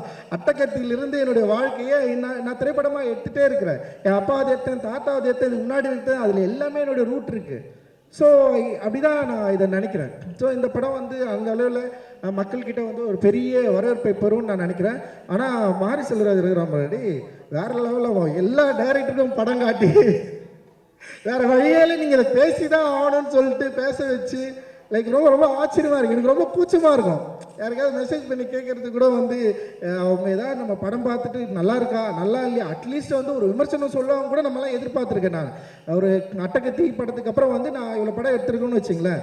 ஒரு சின்னதாக வந்து நம்ம படம் நமக்கு பிடிச்ச இயக்குநர்கள் கூட சொல்கிறேன், ஒரு சின்னதாக ஒரு நல்லா இல்லைன்னு கூட சொல்லிட்டோம், எனக்கு பிரச்சனையே இல்லை, இப்பா இந்த படம் எடுத்துருக்கப்பா எனக்கு பிடிக்கலப்பா நீ இப்படி பண்ணியிருக்கலாம்ப்பா அப்படின்னு ஒரு சின்ன டிஸ்கஷன் கூட இங்கே யாரும் அவ்வளோ ஈஸியாக வந்து இங்கே தயாராக இல்லை. ஆனால் நம்ம என்ன பண்ணிட்டான்னா எல்லா டைரக்டருக்கும் வளைச்சு படத்தை போட்டு நீங்கள் இந்த படத்துக்கு வந்து கருத்து சொல்லியே ஆகணும்னு சொல்ல வச்சு அண்ட் வந்து ரொம்ப சந்தோஷமாக இருக்குடா இதை பார்க்குறதுக்கு. ஏன்னா படைப்பை பார்க்க வேண்டிய தேவை இருக்குது. ஏன்னா இங்கே வந்து ரொம்ப ஈஸியாக இருக்குல்ல ஒரு படம், இந்த படம் பார்க்கலாம் இல்லை பார்க்க வேணான்றது வந்து ஸ்கிப் பண்ணுறதுக்கு ரொம்ப ஈஸியான ஒரு சாய்ஸை நம்ம வந்து இங்கே இருக்கிற காலநிலை, இந்த சூழல், அப்புறம் அவங்களுடைய ஒர்க் ப்ரெஷர் வந்து உருவாக்கி வச்சிருக்கு. ஸோ அது என்ன ஆகுதுன்னா வந்து விமர்சன மதிப்பீட்டில் வந்து ஒரு ஒர்க்கை வந்து வேல்யூ பண்ணாமல் ஒரு ஒர்க்கை பார்க்காமலே வந்து அதை வந்து இல்லை நான் பார்க்கல அப்படின்னு சொல்லிட்டு ஒதுங்கி போகிறது இருக்குல்ல. ஸோ அது இங்கே நடக்குது. நான் இல்லைன்னு சொல்லலை, எல்லா படங்களும் எல்லா டைரக்டரும் அப்படின்னு நான் சொல்லலை. சில பேர் வந்து நம்ம விரும்புகிற ஆட்கள் அப்படி இருக்கிறத நம்ம வந்து பார்க்க முடியுது. ஸோ அது எனக்கு சில டைம் வந்து கொஞ்சம் யோசனையாக இருக்கும். ஆனால் இந்த படத்தை வந்து அவன் என்ன பண்ணுறான்னா அதாவது தத்துவங்கள் பால் ரைட்டு தப்பு அப்படின்லாம் இல்லை, இங்கே ரைட்டு லெஃப்ட்டு அது மாதிரி எதுவுமே இல்லாமல் எல்லா டைரக்டர்கிட்டையும் காட்டி இந்த படத்தை வந்து அவங்களுக்கு என்ன உணர்வை உருவாக்கி கொடுத்துருக்கு அப்படின்றத வந்து அவன் காட்டினது, அவங்க பார்க்க வச்சது அப்படின்றது ரொம்ப முக்கியமானது. பார்க்கணும், படத்தை பார்க்கலன்னா இந்த லைஃப் என்னன்றதே வந்து எல்லாருக்கும் தெரியாமல் போகும்ல. நிறைய பேர் வந்து நம்ம வந்து படம் பார்க்குறதே இல்லை அப்படின்றது தான் இங்கே ஒரு பிரச்சனையாக இருக்குது. ரொம்ப சொல்ல வேணாம்னு நினைக்கிறேன், சரி ஓகே விட்டு. ஏன்னா ஒரு டைரக்டர் தான் ரொம்ப பிடிக்கும், ரொம்ப நாளாக பாருங்க அவர் என்ன பண்ணுறாருன்னா படம் பார்த்துட்டாரு, ஆனால் அந்த நான் உன் படம் பார்த்துட்டேன்னு கூட சொல்ல மாட்டேன்றாரு அவர். ஆனால் அவர் ஏன்னா எனக்கு நல்லா தெரியுது, எனக்கு அவங்க கூட படம் பார்த்தவங்களே என்கிட்ட சொல்கிறாங்க. பட் ஆனால் அந்த டைரக்டரே உட்கார பார்க்க வச்சு அவர் ஒன்று பார்த்து எடுத்து போட்டிருக்கோம் சமமான்றது. ஸோ இது மாதிரி எல்லாம் நிறைய வேலைகளை வந்து பண்ணியிருக்கிறோம். உண்மையிலே இல்லை, இது வந்து நான் விமர்சனத்துக்காக கேலி கிண்டலுக்காக இல்லைடா, ரொம்ப சந்தோஷமாக சொல்கிறேன். நம்முடைய படைப்பை பார்க்க வேண்டிய தேவை இருக்குது. அந்த படைப்பை இப்போ வந்து என்னென்னா ஆடியன்ஸ் பார்க்குறாங்க இல்லைன்றது வந்து அவங்களுடைய சாய்ஸாக இருக்குது. ஸோ ஆனால் வந்து நம்முடைய என்ன சொல்கிறது ஒரு ஒர்க் ஆஃப் ஆர்ட்டை இங்கே நிகழ்த்துறப்போ அங்கே ஒர்க் ஸ்பேஸில் இருக்கிற ஆர்டிஸ்ட்டுங்க இந்த படத்தை பார்த்து அவங்களுக்கு இது என்ன மாதிரியான யோசனைகளை விளைவுகளை உருவாக்குது அப்படின்றத வந்து அவங்க ஷேர் பண்ணுறது மூலமாக இது டெஃபினட்டாக இது வந்து நெக்ஸ்ட் லெவலுக்கு போகும். இந்த ஷேரிங் வந்து ரொம்ப ரொம்ப முக்கியமானதாக நான் வந்து பார்க்குறேன். அந்த வகையில் வந்து நிறைய பேர் வந்து அவங்களுடைய வித்தியாசமான உணர்வுகளை வந்து வெளிப்படுத்தினாங்க. குறிப்பாக அழகம்பெருமாள் வந்து பயங்கர எமோஷ்னலாக பேசினார். ரொம்ப அந்த மொழியில் அவர் இந்த படத்தை வந்து கனெக்ட் பண்ணிக்கிற விதத்தை வந்து அவர் வந்து பேசினது வந்து நான் பயங்கரமாக மூவ் ஆனேன். அண்ட் டெஃபினட்டாக வந்து அதே மாதிரி மக்களுக்கும் வந்து இந்த படம் வந்து ஒரு பெரிய ஒரு மகிழ்ச்சியையும் ஒரு கொண்டாட்டத்தையும் இதே பெயினையும் வந்து கொடுக்கும் அப்படின்னு வந்து நான் ரொம்ப சாலிடாக வந்து நம்புகிறேன். அண்ட் இந்த படத்தில் நடிச்சிருக்கிற எல்லாருக்குமே என்னுடைய வாழ்த்துக்கள். குறிப்பாக கலையரசனுக்கு வர நிறைய பாராட்டுகள்லாம் இங்கே வந்து கிடைச்சிது. And thank you. கலையரசன் ஜெயிக்கிறது தான் இல்லை, கலையரசன் வந்து நல்லா நடிச்சிருக்கிறான்னு நீங்கள் கேட்டாலே ரொம்ப சந்தோஷமாயிடும். அண்ட் தேங்க்ஸ் கலை, நீங்கள் வந்து பயங்கரமாக நிறைய பேர்கிட்ட வந்து நல்ல பேர் வாங்கணும் அப்படின்றது வந்து என்னுடைய விருப்பம். அண்ட் ஹாட் ஸ்டாருக்கு வந்து என்னுடைய பெரிய மகிழ்ச்சி. அண்ட் நரேன் கூடவே இருந்திருக்காங்க நான் கேள்விப்பட்டேன். அண்ட் வந்து பிரதீப்க்கு ரொம்ப நன்றி. அண்ட் எல்லாருக்குமே வந்து மிகப்பெரிய நன்றி அண்ட் மகிழ்ச்சி. அண்ட் ராம் சாருக்கு என்னுடைய மிகப்பெரிய நன்றிகள் சார். நவி ப்ரொடக்ஷன் பேர் மறந்துட்டேன், திவ்யாவுக்கு வந்து ரொம்ப நன்றிம்மா, தேங்க்ஸ்மா, வாழ்த்துக்கள்மா. தொடர்ந்து நிறைய படம் பண்ணுங்கம்மா, நிறைய உங்கள் ப்ரொடக்ஷனில் நிறைய படம் பண்ணி இதே மாதிரி சென்சாரில் வந்து உன் பேரே வாங்கி நீயே ரிலீஸ் பண்ணு, நிறைய பணம் சம்பாரி, சந்தோஷமா இரு. தேங்க்யூம்மா, தேங்க்ஸ், நன்றி. Thank you so much sir, thank you. அடுத்ததாக சமீபமாக எல்லாருமே ரொம்ப என்ஜாய் பண்ணோம், ஓடிடிலையும் சரி தியேட்டர்ஸ்லையும் சரி, பார்க்கிங் திரைப்படத்தின் இயக்குனர் திரு ராம்குமார் அவர்களை அன்புடன் அழைக்கிறோம்.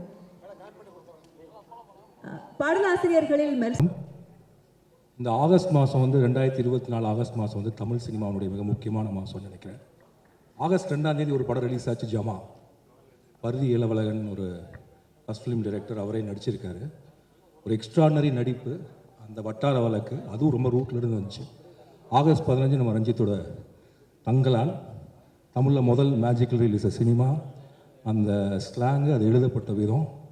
இப்போ 23 வினோத் ராஜோட கொட்டுக்காளி, மதுரை ஸ்லாங். அதே 23 என்னோட மாரி செல்வராஜோட வாழை, திருநெல்வேலி ஸ்லாங். இந்த மாதத்தில் ரிலீஸ் ஆகக்கூடிய 4 படமும் வட்டார வழக்கில், முக்கியமான 4 படமும் வட்டார வழக்கு பேசக்கூடிய படமாக இருக்குது. தமிழ் சினிமா இந்திய சினிமாவிலிருந்து ரொம்ப தூரம் விலகி ரொம்ப வேகமாக முன்னேறிட்டு இருக்கிற அடையாளம் தான் அந்த 4 படமும் நான் நம்புகிறேன். இந்த 4 படத்தில் நடித்த நடிகர்கள் எல்லாருமே, அது தங்கால் நடித்த விக்ரம் சார் ஆனாலும் சரி, ஜமால் நடித்த பருதி இளவலன் ஆனாலும் சரி, வாழையில் நடித்த இந்த சிறுவில் ஆனாலும் சரி, கொட்டுக்காலில் நடித்த சூரியன் ஆனாலும் சரி, 4 பேருமே அது நடித்த எல்லா நடிகர்களுமே, வாழையில் மட்டும் எல்லாரும் நல்லா நடிக்கல, தங்களால யாரை பார்த்தா நடிச்சிட்டே இருக்காங்க, எப்படின்னே புரியல. ஜமாக்கு போனால் ஜமாலையும் நடிக்கிறாங்க. இவங்கெல்லாம் யாரும் கோலம்பாக்கத்துக்கே வரல, எல்லாரும் அவங்கவுங்க ஊரில் வர இருக்காங்க. ஸோ இது வந்து ஒரு மேஜிக்கல் மூமெண்ட் ஆஃப் தமிழ் சினிமானே சொல்லலாம் இந்த ஆகஸ்ட் மாதத்தை. அதில் மாரி செல்வராஜோட வாழை வந்து நிற்குது. அதை பாராட்டுவதற்கு கிட்டத்தட்ட இந்த வாழை மாநாடு மாதிரி இருந்துச்சு எனக்கு. ஒரு மொத்த இயக்குநர்களும் வந்து நிற்பதுங்கிறது மிக மகிழ்ச்சி.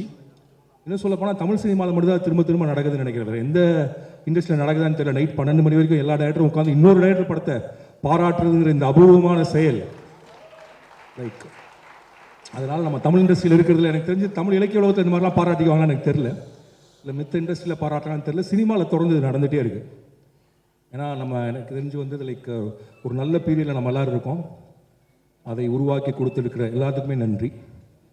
அண்ட் மாரி செல்வராஜ், எல்லா டைரக்டர்லையும் ஒன்று கேட்பாங்க, உங்களுடைய முதல் படம் இது, முதல் காதல் இது, நீங்கள் படித்த முதல் புத்தகம் இது, இது எல்லாத்துக்கும் ஒரு முதல் இருக்கும்.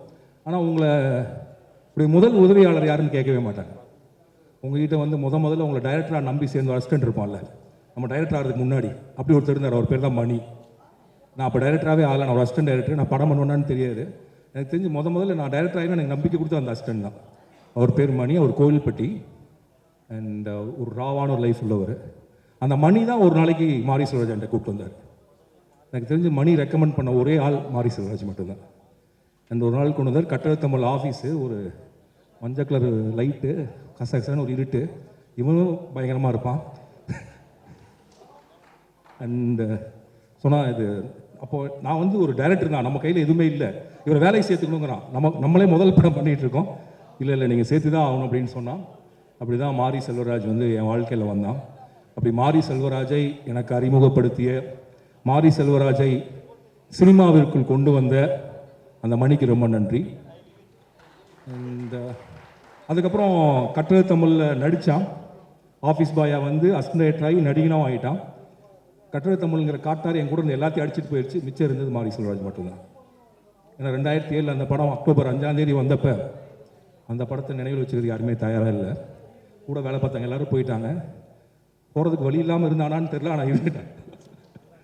ஸோ அப்போ இருந்து இப்போ வரைக்கும் கூட இருந்துகிட்டே இருக்கான். என்ன படம் பண்ணாலும் அவன் அசிஸ்டன்ட் தான்.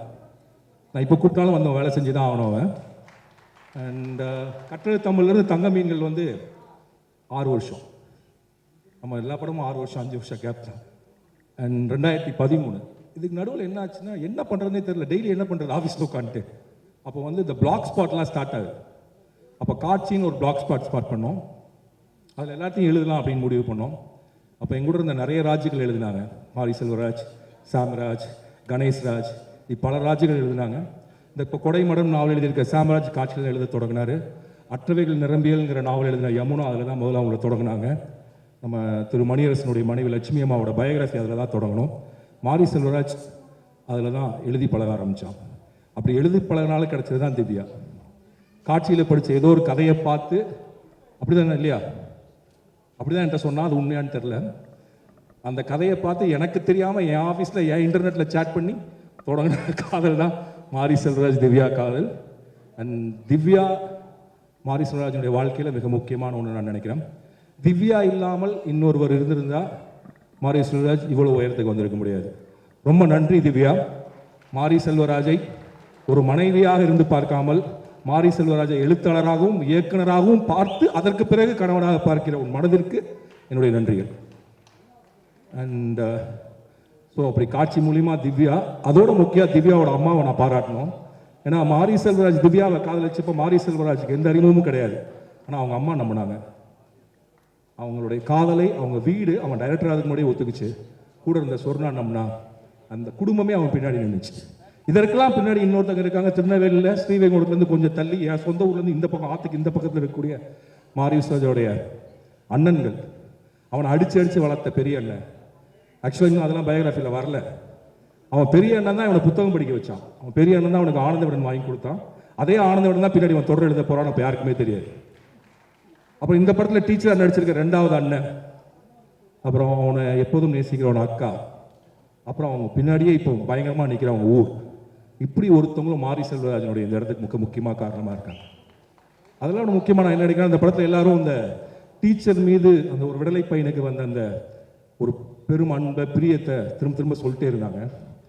அரசு பள்ளிகளில் அப்படிப்பட்ட ஆசிரியர்கள் இருப்பதனால தான் மாரி செல்வராஜால் வர முடிகிறது. அன்னைக்கு அந்த டீச்சர் அவனை போய் ஒரு கம்ப்ளைண்ட் கொடுத்துருந்தாலோ, அவனை வந்து தவறுதலாக புரிஞ்சிருந்தாலோ, அதோடு அந்த வாழ்க்கை நின்றுருக்கும். அண்ட் ஸோ அந்த அரசு பள்ளி ஆசிரியர்கள், அங்கே இருக்கக்கூடிய டெமோக்ரஸி எனக்கு புரியவே இல்லை. எனக்கு இன்றைக்கி கூட ஒரு ஸ்கூலில் போய் அது பெரிய பிரச்சனை ஆயிரும்னு நினைக்கிறேன். அப்போது எவ்வளோ, ஏன்னா எல்லார் வாழ்க்கையிலும் ஒரு ஆசிரியரும் இருந்துகிட்டே இருக்காங்க. ஸோ மாரி செல்வராஜனுடைய வாழ்க்கையில் அந்த ஆசிரியின் மீது அப்படி சொல்லக்கூடாது நினைக்கிறேன். அந்த கதாபாத்திரத்தினுடைய வாழ்க்கையில் அந்த ஆசிரியின் மீது பிரியம் வரலைன்னா ஒருவேளை அந்த லாரி கீழே இறந்து போன அந்த 19 பேருக்கு மாரி செல்வராஜ் இருந்திருக்கலாம். ஒரு ஆசிரியை ஒரு மாணவன் மீது கொண்ட அக்கறை, ஒரு அரசு பள்ளி ஒரு நடனத்திற்கும் கலை நிகழ்ச்சிகளுக்கும் கொடுக்கக்கூடிய ஒரு அக்கறை, ஒரு படிப்பு கொடுக்கக்கூடிய அக்கறை, ஒரு படிக்கக்கூடிய மாணவனை அவனை வந்து போற்றணும்னு நினைக்கிறது. அதை விட முக்கியமாக அதில் ஒரு டீச்சர் கேட்பாங்க, என்னடா அவன் கழுத்து வலிக்குதா, வாழையை சுமந்துன்னு. இது வரைக்கும் தமிழ் சினிமாவில் டீச்சர்னா கோவமா திட்டுறவங்களா இருக்கிறப்ப வாழையில் வரக்கூடிய எல்லா டீச்சர்ஸுமே ரொம்ப அன்பாகவும் கனிவாகவும் இருக்காங்க. அது குறிப்பாக அந்த டீச்சர் பேசினது வந்து, ஒரு டீச்சர் வந்து தன்னுடைய மாணவர்களை வாழை சுமக்க வைக்கிறாங்களே அவங்களுடைய கவலை இருக்குல்ல. ஸோ ஏதோ ஒரு விதத்தில் பள்ளிக்கூடமும் அரசு பள்ளிக்கூடம் வந்து இப்படிப்பட்ட நிறைய மாணவர்கள் பின்னாடி நின்றுருக்குங்கிறது இந்த படம் சொல்லுது. ஸோ காட்சியில் எழுதியாச்சு, இதாகிடுச்சு. இப்போ அதை வந்து கிட்டத்தட்ட ஒரு 20 கதை கிட்ட எழுதிட்டான்னு நினைக்கிறேன்ல. 20 கதை எழுதிட்டான். அவனுடைய மிகப்பெரிய வாசகராக வண்ணதாசன் மாறிட்டார். அப்போ வந்து இதை புத்தகமாக போடலாம் அப்படின்னு அப்போ நான் திருவண்ணாமலையில் இருக்கக்கூடிய பவாசலத்துறை சைலஜாக்கா அப்படி கேட்டப்போ அவங்க வம்சியில் வந்து தாமிரபரணியில் கொல்லப்படாதவர்கள்ங்கிற அந்த முதல் தொகுப்பு வருது. இந்த அதுக்கப்புறம் குறிப்பாக நான் ஒருத்தர் நன்றி சொல்லணும், ரா கண்ணன் ஆனந்த விடனோட எடிட்டராக இருந்தார். அப்போ 2006 நினைக்கிறேன். நான் அப்போ போயிட்டு நான் சொல்கிறேன், இந்த மாதிரி வட்டியும் முதல்ல முடிய போகுது, ராஜமுருகனோட வட்டியும் முதல்ல முடிய போகுது, மாரி செல்வராஜுக்கு ஒரு தொடர் கொடுங்க, அவன் வாழ்க்கையில் சொல்வதற்கான ஒரு கதைகள் இருக்குது அப்படிங்கிறப்போ ஒரு 15 நிமிஷம் தான் டைம் எடுத்தார், எழுதட்டும்னு சொல்லிட்டாரு. அன்னைக்கு கண்ணன் எடுத்த முடிவும் அதற்கு ஆனந்த விடன் கொடுத்த உற்சாகமும் அந்த மறக்கவே நினைக்கிறேன் ஆனந்த விடனில் கொண்டு வந்து எந்த அண்ணன் படுறான்னு அடித்து ஆனந்த விடன் வாங்கி கொடுத்தானோ அதே ஆனந்த விடனில் மாரி செல்வராஜ் மறக்கவே நினைக்கிறேன் எழுத தொடங்கினா. அதில் எழுதிய பல விஷயங்கள் இந்த கதைக்குள்ளே இருக்குது. அந்த பசியோட ஒரு நாள் முழுக்க அலைந்த அந்த சிறுவன் அந்த கதையிலிருந்து தான் வர்றான். ஸோ இந்த இப்படி உருவான இந்த கதையை இவன் கிட்டத்தட்ட எழுதின முதல் ஸ்கிரிப்ட் இது நான் நினைக்கிறேன். வாழை நான் பண்ண வேண்டாம்னு சொன்னேன். முதல் படமாக இதை பண்ணியிருந்தானா எனக்கு கட்டுரை தமிழ் எடுத்து என்ன ஆச்சோ அதே தான் அவனுக்கு அது ஆயிடுச்சு. ஸோ நான் மாரி செல்வராஜ் வந்து எப்படி ஜெயிக்கும்னு நினச்சேன்னா, வணிக ரீதியாக பெரும் பெரும் கதாநாயகர்களை உருவாக்கி ஒரு தயாரிப்பு நிறுவனத்தை உருவாக்கி அப்படி ஜெயிக்கணும்னு நினச்சா அது இன்றைக்கி நடந்திருக்குன்னு நான் நம்புகிறேன். நான் என்னுடைய உதவி இயக்குநர்கள் நினைக்கிற எல்லாத்தையும் சொல்கிறது என்னென்னா, பெரிதினும் பெரிது கேள். இதை தான் நான் மாரிசாஜ் திரும்ப திரும்ப சொல்லிட்டே இருப்பேன். அது கேட்பதற்கான எல்லா உரிமையும் அவனுக்கு இருக்குது, கேட்பதற்கான வாழ்க்கை இருக்குது, அதை கேட்டாக வேண்டிய கட்டாயம் இந்த சமூகத்துக்கு இருக்குது. அதனால் மாரி செல்வராஜ் இன்னும் பெருசாக கேட்கணும், பெருசாக கேட்டுகிட்டே இருக்கணும்னு நான் நினைக்கிறேன். அண்ட் இப்படி எழுதின அந்த 2006 எழுதப்பட்ட இந்த மறக்கவே நினைக்கிறேன் இன்னைக்கு வாழையாக மாறி அதில் இருந்தக்கூடிய ஒரு பீஸ் ஆஃப் லைஃப் இன்னைக்கு சினிமாவுக்கு வருதுன்னா அது பிரதீப் சார் இல்லாமல் இல்லைன்னு நினைக்கிறேன் நான். பிரதீப் சார் ப்ளீஸ் மேடைக்கு வாங்க. Should come to the stage. நீங்கள் வரணும். And Naran please. ஏன்னா செல்வம் வந்து இந்த கதையை பண்ணலான்னு சொன்னப்போ நான் நரனுக்கு தான் சொன்னேன், நரன் இந்த கதை நல்லா இருக்கும் நீங்கள் கேளுங்கன்னு. இப்போ பிரதீப் சார் கதை கேட்டார், கேட்டு உடனே பண்ணுறேன்னார். ஒருவேளை அன்னைக்கு டிஸ்னி ஹாட் ஸ்டார் வாழையை தயாரிப்பதற்கு சம்மதிக்கவில்லை எனில் வாழை உருவாக இன்னொரு 5 வருஷம் கூட ஆயிடலாம். ஸோ மிகப்பெரிய வாழ்த்துக்கள் சார். டிஸ்னி ஹாட் ஸ்டார்லேருந்து வாழை மாதிரி ஒரு படத்தை நிச்சயமாக சமூகம் எதிர்பார்த்துருக்க மாட்டாங்க. அப்படிப்பட்ட மாற்றத்தை கொடுத்தது லயலா காலேஜும் எங்கள் டைரக்டர்னு சொன்னீங்க பாருங்கள், அது ரொம்ப நன்றி. அண்ட் அப்புறம் இந்த படத்தில் மாரி செல்வராஜ் மட்டும் இல்லை, தேனி ஈஸ்வர், எனக்கு சௌபான் அறிமுகப்படுத்தின தேனி ஈஸ்வர், ப்ளீஸ் வாங்க தேனி ஈஸ்வர். என்னுடைய தரமணி, பேரன்பு, கற்றது தமிழில் என்னுடைய படத்தினுடைய வாழ்த்து முதல் இன்விடேஷனுக்கு ஃபோட்டோ எடுத்த ஸ்டில் ஃபோட்டோகிராஃபர், நான் டைரக்டர் ஆகிறதுக்கு முன்னாடி எனக்கு பிடித்த ஒரு நண்பர். அண்ட் இவர் மட்டும் இல்லை, குமார் கங்கப்பன், தங்க மீன்களில் உதவி கலை இயக்குனர், நடிகர், அப்புறம் தரமணியில் பேரன்பில் கலை இயக்குனர் அவன் இருக்கான். சூரிய பிரதமன் வரலன்னு நினைக்கிறேன், இந்த படத்தோட எடிட்டர், அவனையும் அசிஸ்டன்ட் தான். அண்ட் செல்வன் நீ கிட்டத்தட்ட எனக்கு எப்படி இருக்குன்னா, இது வந்து நான் ஏதோ ப்ரொடியூஸ் பண்ண மாதிரி இருக்கு எனக்கு. ஏன்னா எனக்கு தெரிஞ்ச எல்லாரும் இதில் இருக்காங்க, நான் ரொம்ப பழகின எல்லாருமே இங்கே இருக்காங்க. அண்ட் இது என்னுடைய கேரியரில் நான் மறக்க முடியாத ஒரு நாள். நான் இந்த படத்தை பாராட்ட முடியாதுன்னு நான் நினைக்கிறேன். ஏன்னா எனக்கு ரொம்ப சங்கோஜமாக இருக்குது. நான் வந்து இதான் எக்ஸ்ட்ராடனரி படம், நான் எப்படி சொல்கிறதுன்னு தெரில. அது இந்திய சினிமாவின் அடையாளமாக இருக்கக்கூடிய, குழந்தை மாதிரி பேசக்கூடிய, எனக்கு மிகவும் பிடித்த இயக்குனர் பாரதி ராஜாவும், இந்திய சினிமாவின் அடையாளமாக இருக்கக்கூடிய ரொம்ப தத்துவார்த்தமாக பேசக்கூடிய மணிரத்னமும் பாராட்டிய பிறகு வாழையை பற்றி பாராட்டுறது மிச்சமும் எதுவும் இல்லைன்னு நான் நினைக்கிறேன். அண்ட் எப்படி என்னால் பாராட்டுறதுக்கு என்ன சங்கோஜமாக இருக்குன்னா, எப்படி நானே சொல்கிறது ஒன்று, பாராட்டலைன்னா அது தப்பாயிடுமான்னு ஒன்று. இப்படிப்பட்ட ஒரு தர்ம சங்கடமான நிலையில் தான் எப்போதுமே நான் இருக்கிறேன். என்னுடைய எல்லா படம் ரிலீஸ் ஆனாலும் இவன்கிட்ட பேசுகிறாங்களோ இல்லையோ, இண்டஸ்ட்ரியில் இருக்கிற எனக்கு ஃபோன் பண்ணுவாங்க. ஃபோன் பண்ணி அந்த படம் ஏன் நல்ல படம் அப்படிங்கிற கேள்வியை என்கிட்ட கேட்டே இருப்பாங்க. எனக்கு அப்போ தெரியும், அப்போ அவன் ஜெயிச்சிட்டே இருக்கான், ஜெயிக்க ஆரம்பிச்சிட்டான். இன்றைக்கி எவ்வளோ கலெக்ஷன் இவன்கிட்ட சொல்கிறாங்களோ இல்லையோ எனக்கு சொல்லுவாங்க. எனக்கு எப்படியும் படம் ரிலீஸ் ஆச்சுன்னா ஒரு 10 ஃபோன் வந்துடும். அது என்னுடைய நெருங்கிய நண்பர்கள், இண்டஸ்ட்ரியில் இருக்கவங்க, ஊரில் இருக்கவங்க எல்லாருமே. ஏன்னா மாரி செல்வராஜனுடைய வெற்றியும் தோல்வியும் என்னுடைய வெற்றி தோல்வியாக நினைக்கக்கூடிய நிறைய பேர் இருக்காங்க. ஸோ மாரி செல்வராஜ், நீ வெல்வது எனக்கு மிகப்பெரிய சந்தோஷம். வெல்வதுன்னா நான் என்ன சொல்கிறேன்னா, பெரிய பணம் அப்படி மட்டும் இல்லை, நினச்சதை நினச்ச மாதிரி தைரியமாக உரத்து, ஊர் என்ன சொன்னாலும் அதை பற்றி கவலை இல்லைன்னு ஒரு குரல் ஒலிக்குது இல்லை, அதான் உன் குரல். அந்த குரல் ஒலித்து கொண்டே இருக்கட்டும்.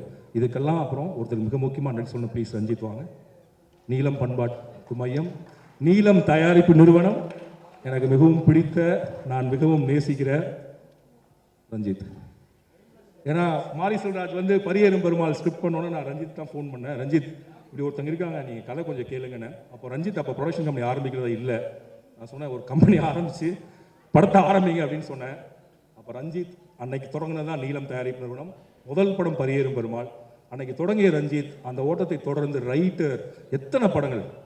அண்ட் உங்களுடைய நீலம் தயாரிப்பு நிறுவனம் கொடுக்கக்கூடிய அந்த வகைமையான படங்களுக்கு மிக்க நன்றி ரஞ்சித். நீங்கள் இல்லாமல் மாரி செல்வராஜனுடைய பயணம் இந்த இடத்த வந்து சேர்ந்திருக்காது. அண்ட் நீங்கள் 2 பேரும் இணைந்து இன்னும் மென்மேல் இப்போ அடுத்தது இது பண்ணிட்டு இருக்கீங்க பைசன். இன்னும் நீங்கள் 2 தொடர்ந்து நிறைய விஷயங்கள் செய்யணும். எப்படி நீலம் தயாரிப்பு நிறுவனம் நிறைய படங்களை உலகத்துக்கு கொடுத்துட்ருக்கோம், அதே மாதிரி நவி ஸ்டூடியோஸ் நிறைய படங்களை கொடுக்கணும். And Divya, please come to the stage. Divya தான் அதனுடைய மொத்த கதாநாயகி. அண்ட் உங்களுக்கெல்லாம் குறிப்பு, திவ்யாவும் ஒரு டீச்சர். கடைசியில் செல்வம் கல்யாணம் பண்ணது ஒரு டீச்சர் தான். அண்ட் இவர்கள் ஏன் இவங்களெல்லாம் இருக்க சொன்னால், இவங்க இல்லாமல் இந்த வாழை இல்லை. இங்கே இருக்கக்கூடிய ஒவ்வொருவரும் வாழையினுடைய பின்னாடி இருக்காங்க. அப்புறம் வாழை சொல்வது இதுதான் நான் நம்புகிறேன், ஒரு உழைப்பின் மீது நடக்கக்கூடிய உழைப்பு சுரண்டல் இல்லாட்டி உழைப்பை கொச்சைப்படுத்துவது, உழைப்பை திருடுவது, நம்ம எத்தனை நாள் ஒழிச்சு வச்சிருந்தாலும் அந்த உழைப்பு சுரண்டலால், உழைப்பை சுரண்டியதால் நடந்த விபத்துகளுக்கான நீதியை கேட்டு அந்த உழைப்பாளிகள் ஒரு நாள் வந்தே சேருவார்கள். 1999 நடந்த ஒரு உழைப்பு சுரண்டலுக்கு நீதி கேட்டு ஒரு படத்தை அந்த ஊர்ல இருந்தே வந்து அதில் உயிர் தப்பித்த ஒருத்தனை எடுத்து நம்ம முன்னாடி வச்சிருக்கான். மொத்த சமூகத்து முன்னாடி கேள்வி கேட்குறான். நீங்கள் சாப்பிடுகிற ஒரு வாழைப்பழத்தில் நீங்கள் தட்டின் மீது விரிக்கக்கூடிய அந்த வாழை இலையில் அவன் கேட்கக்கூடிய கேள்வி ஒலித்து கொண்டே இருக்கும். அவன் 100 இறந்து போன அந்த 19 பேர்த்துக்கும் தமிழ்நாட்டை இறங்கற்பா பாட சொல்கிறான். அவன்தான் கலைஞன், அவன்தான் மாரி செல்வராஜ். நன்றி. மிக்க நன்றி சார். இந்த தருணத்தில் முக்கியமான விஷயம், திங் மியூசிக் டீமை மேலே கூப்பிட்றேன். ஏன்னா திங் மியூசிக் சப்போர்ட் பண்ணது பெரியம்மாலேருந்து எனக்கு வந்து ராம் சார் இருக்கும்போது கூப்பிட்றேன். சந்தோஷ் திங் மியூசிக் சந்தோஷ் அவங்க டீமை மொத்தமாக மேலே கூப்பிட்றேன். ஏன்னா அண்ட் பிரதீப் சார், நான் பிரதீப் சார் வந்து அது மாதிரி 2 வார்த்தை பேசணும்னு நினைக்கிறேன். பிரதீப் சார், இந்த வாழையை ஏன்னா இந்த படத்தை முடிவு செஞ்சிருந்தீங்கன்னா எப்படி அந்த தைரியம் உங்களுக்கு வந்துச்சு? இது உலகத்துக்கு சொல்லணும் எப்படி முடிவு பண்ணி?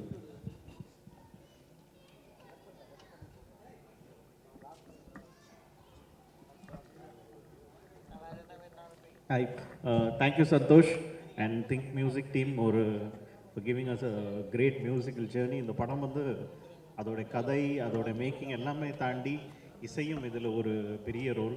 அதுக்கு Santhosh and Think music team played a major role. Thank you so much. Audio label உள்ள ஒருத்தர் நம்மளை எமோஷனலாக பார்க்குறதுக்குல ஒரு டேரக்டரை உண்மையிலே பெரிய பெரும்பாலில் கர்ணனில் அப்புறம் இப்போது வாழையெல்லாம் நான் எப்படி விற்க போகிறேன் அப்படின்னு யோசிச்சுட்டு இருந்தேன். இப்போ வரைக்கும் சந்தோஷ் எனக்கு சந்தோஷ் பார்த்த ஒர்க்குன்னு ஒன்று எனக்கு தெரியும், என்னோட மனசாட்சிக்கு தெரியும். அவர் எனக்காக எவ்வளோ வேலை பார்த்துட்ருக்காரு, எவ்வளோ வேலை பார்த்துருக்காருன்னு தெரியும். நிச்சயமாக சந்தோஷ் எனக்கு வந்து சொல்ல முடியாது, ஒரு மிகப்பெரிய சப்போர்ட்டாக வந்துகிட்டே இருக்காரு. யோசிச்சுப்பாங்க, ஒரு லேபிள், ஒரு மியூசிக் லேபிள்கிட்ட ஒருத்தர் வந்து மிட் நைட்டில் பேச முடியுமா? இந்த ஒரு 10 நாளில் நான் மிட் நைட்டில் அதிகமாக ஃபோன் பேசின ஆள் வந்து திங் மியூசிக் சந்தோஷ் தான். இப்போ சார் ரஞ்சித் என்ன சொன்னார்ல, இவ்வளோ பேர் படம் பார்க்க வச்சிட்டியா அப்படின்னு, அதில் பாதியாக அவர் பார்க்க வச்சாரு. ஓகேங்களா? இவ்வளோ பற்றி பார்க்க வச்சதில் பாதியே யோசிச்சு பார்த்தீங்கன்னா எவ்வளோ மியூசிக் தேட்டர் வந்துட்டு போனாங்க. எல்லா மியூசிக் தேட்டரையும் படம் பார்க்க வச்சு இப்படி ஒரு படம் வந்திருக்கு, இந்த படத்தை பாருங்கன்னு பார்க்க வச்சது திங் மியூசிக் சந்தோஷ் தான். இதில் பாதி பேர் வராமல் இருக்காங்க, அவங்கள்ட்ட கோவப்பட்டுருக்காரு ஏன் பார்க்க வாங்கன்னு சொல்லிட்டு. அதே மாதிரி ஹாட் ஸ்டார் அவங்களும் பாதி பேர்த்த படம் பார்க்க வச்சாங்க. ஆனால் நான் ஃபுல்லாக பார்க்க வைக்கலான்னு நான் முக பின்னாடி அலைஞ்சிட்டு இருக்கேன்னு ஆனால் படம் அதாவது சந்தோஷ்க்கு ரொம்ப நன்றி சொல்லணும். ஏன்னா நேற்று மிட் நைட்டுக்கு நான் அவருக்கு தான் கால் பண்ணி பேசிகிட்டு இருந்தேன். ரொம்ப நன்றி சந்தோஷ். திங் மியூசிக் டீமுக்கு ரொம்ப நன்றி. எனக்காகவே அவங்க பர்சனலாக உழைக்கிறாங்க, அவங்களுக்கு எவ்வளோ நன்றி சொன்னாலும் பத்தாது. இந்த நேரத்தில் எல்லாத்துக்குமே நன்றி. யாரையாவது மிஸ் பண்ணியிருந்தா ரொம்ப சாரி. எல்லாத்துக்குமே ரொம்ப நன்றி. Thank you sir, thank you Ram sir. அந்த தருணத்தில் தயாரிப்பாளர் திவ்யா மாரி செல்வராஜ் அவர்களை சில வார்த்தைகள் பேசும்படி கேட்டுக்கொள்கிறேன்.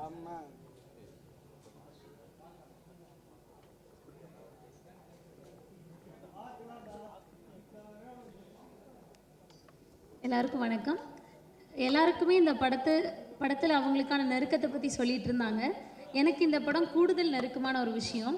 ஏன்னா நானும் மாரியும் காதலிக்க ஆரம்பித்த இந்த 14 வருடங்களில் மாரி அடிக்கடி சொல்லி வருத்தப்பட்ட வழி நிறைந்த வாழ்க்கை இந்த வாழை தான். ஸோ இந்த படத்தை நான் பார்க்கும்போதெல்லாம் நான் மிஸ் பண்ண மாரியோட சைல்ட்ஹுட்டை ஏதோ எனக்காகவே ரீக்ரியேட் பண்ண மாதிரி நான் அதை பார்த்துட்ருக்கேன். ஓகே, மாரி சின்ன வயசில் இப்படி தான் இருந்திருப்பாருன்னு எனக்காக பர்சனலாக ரீக்ரியேட் பண்ணி ஒரு காதலன் ஒரு காதலிக்கு கொடுத்த பரிசாக அவனோட வழியையும் அவனோட வாழ்வையும் கொடுத்ததா நான் பார்க்குறேன். நன்றி. எல்லாருமே அவசியம் 23ஆம் தேதி படம் பாருங்கள். என்னோடய சினிமா குடும்பம் இதுதான். என்னோடய சினிமாவில் நான் சம்பாதிச்சது அப்படின்னா இதுதான். என்னோடய ஒரிஜினல் குடும்பம் அங்கே இருக்குது.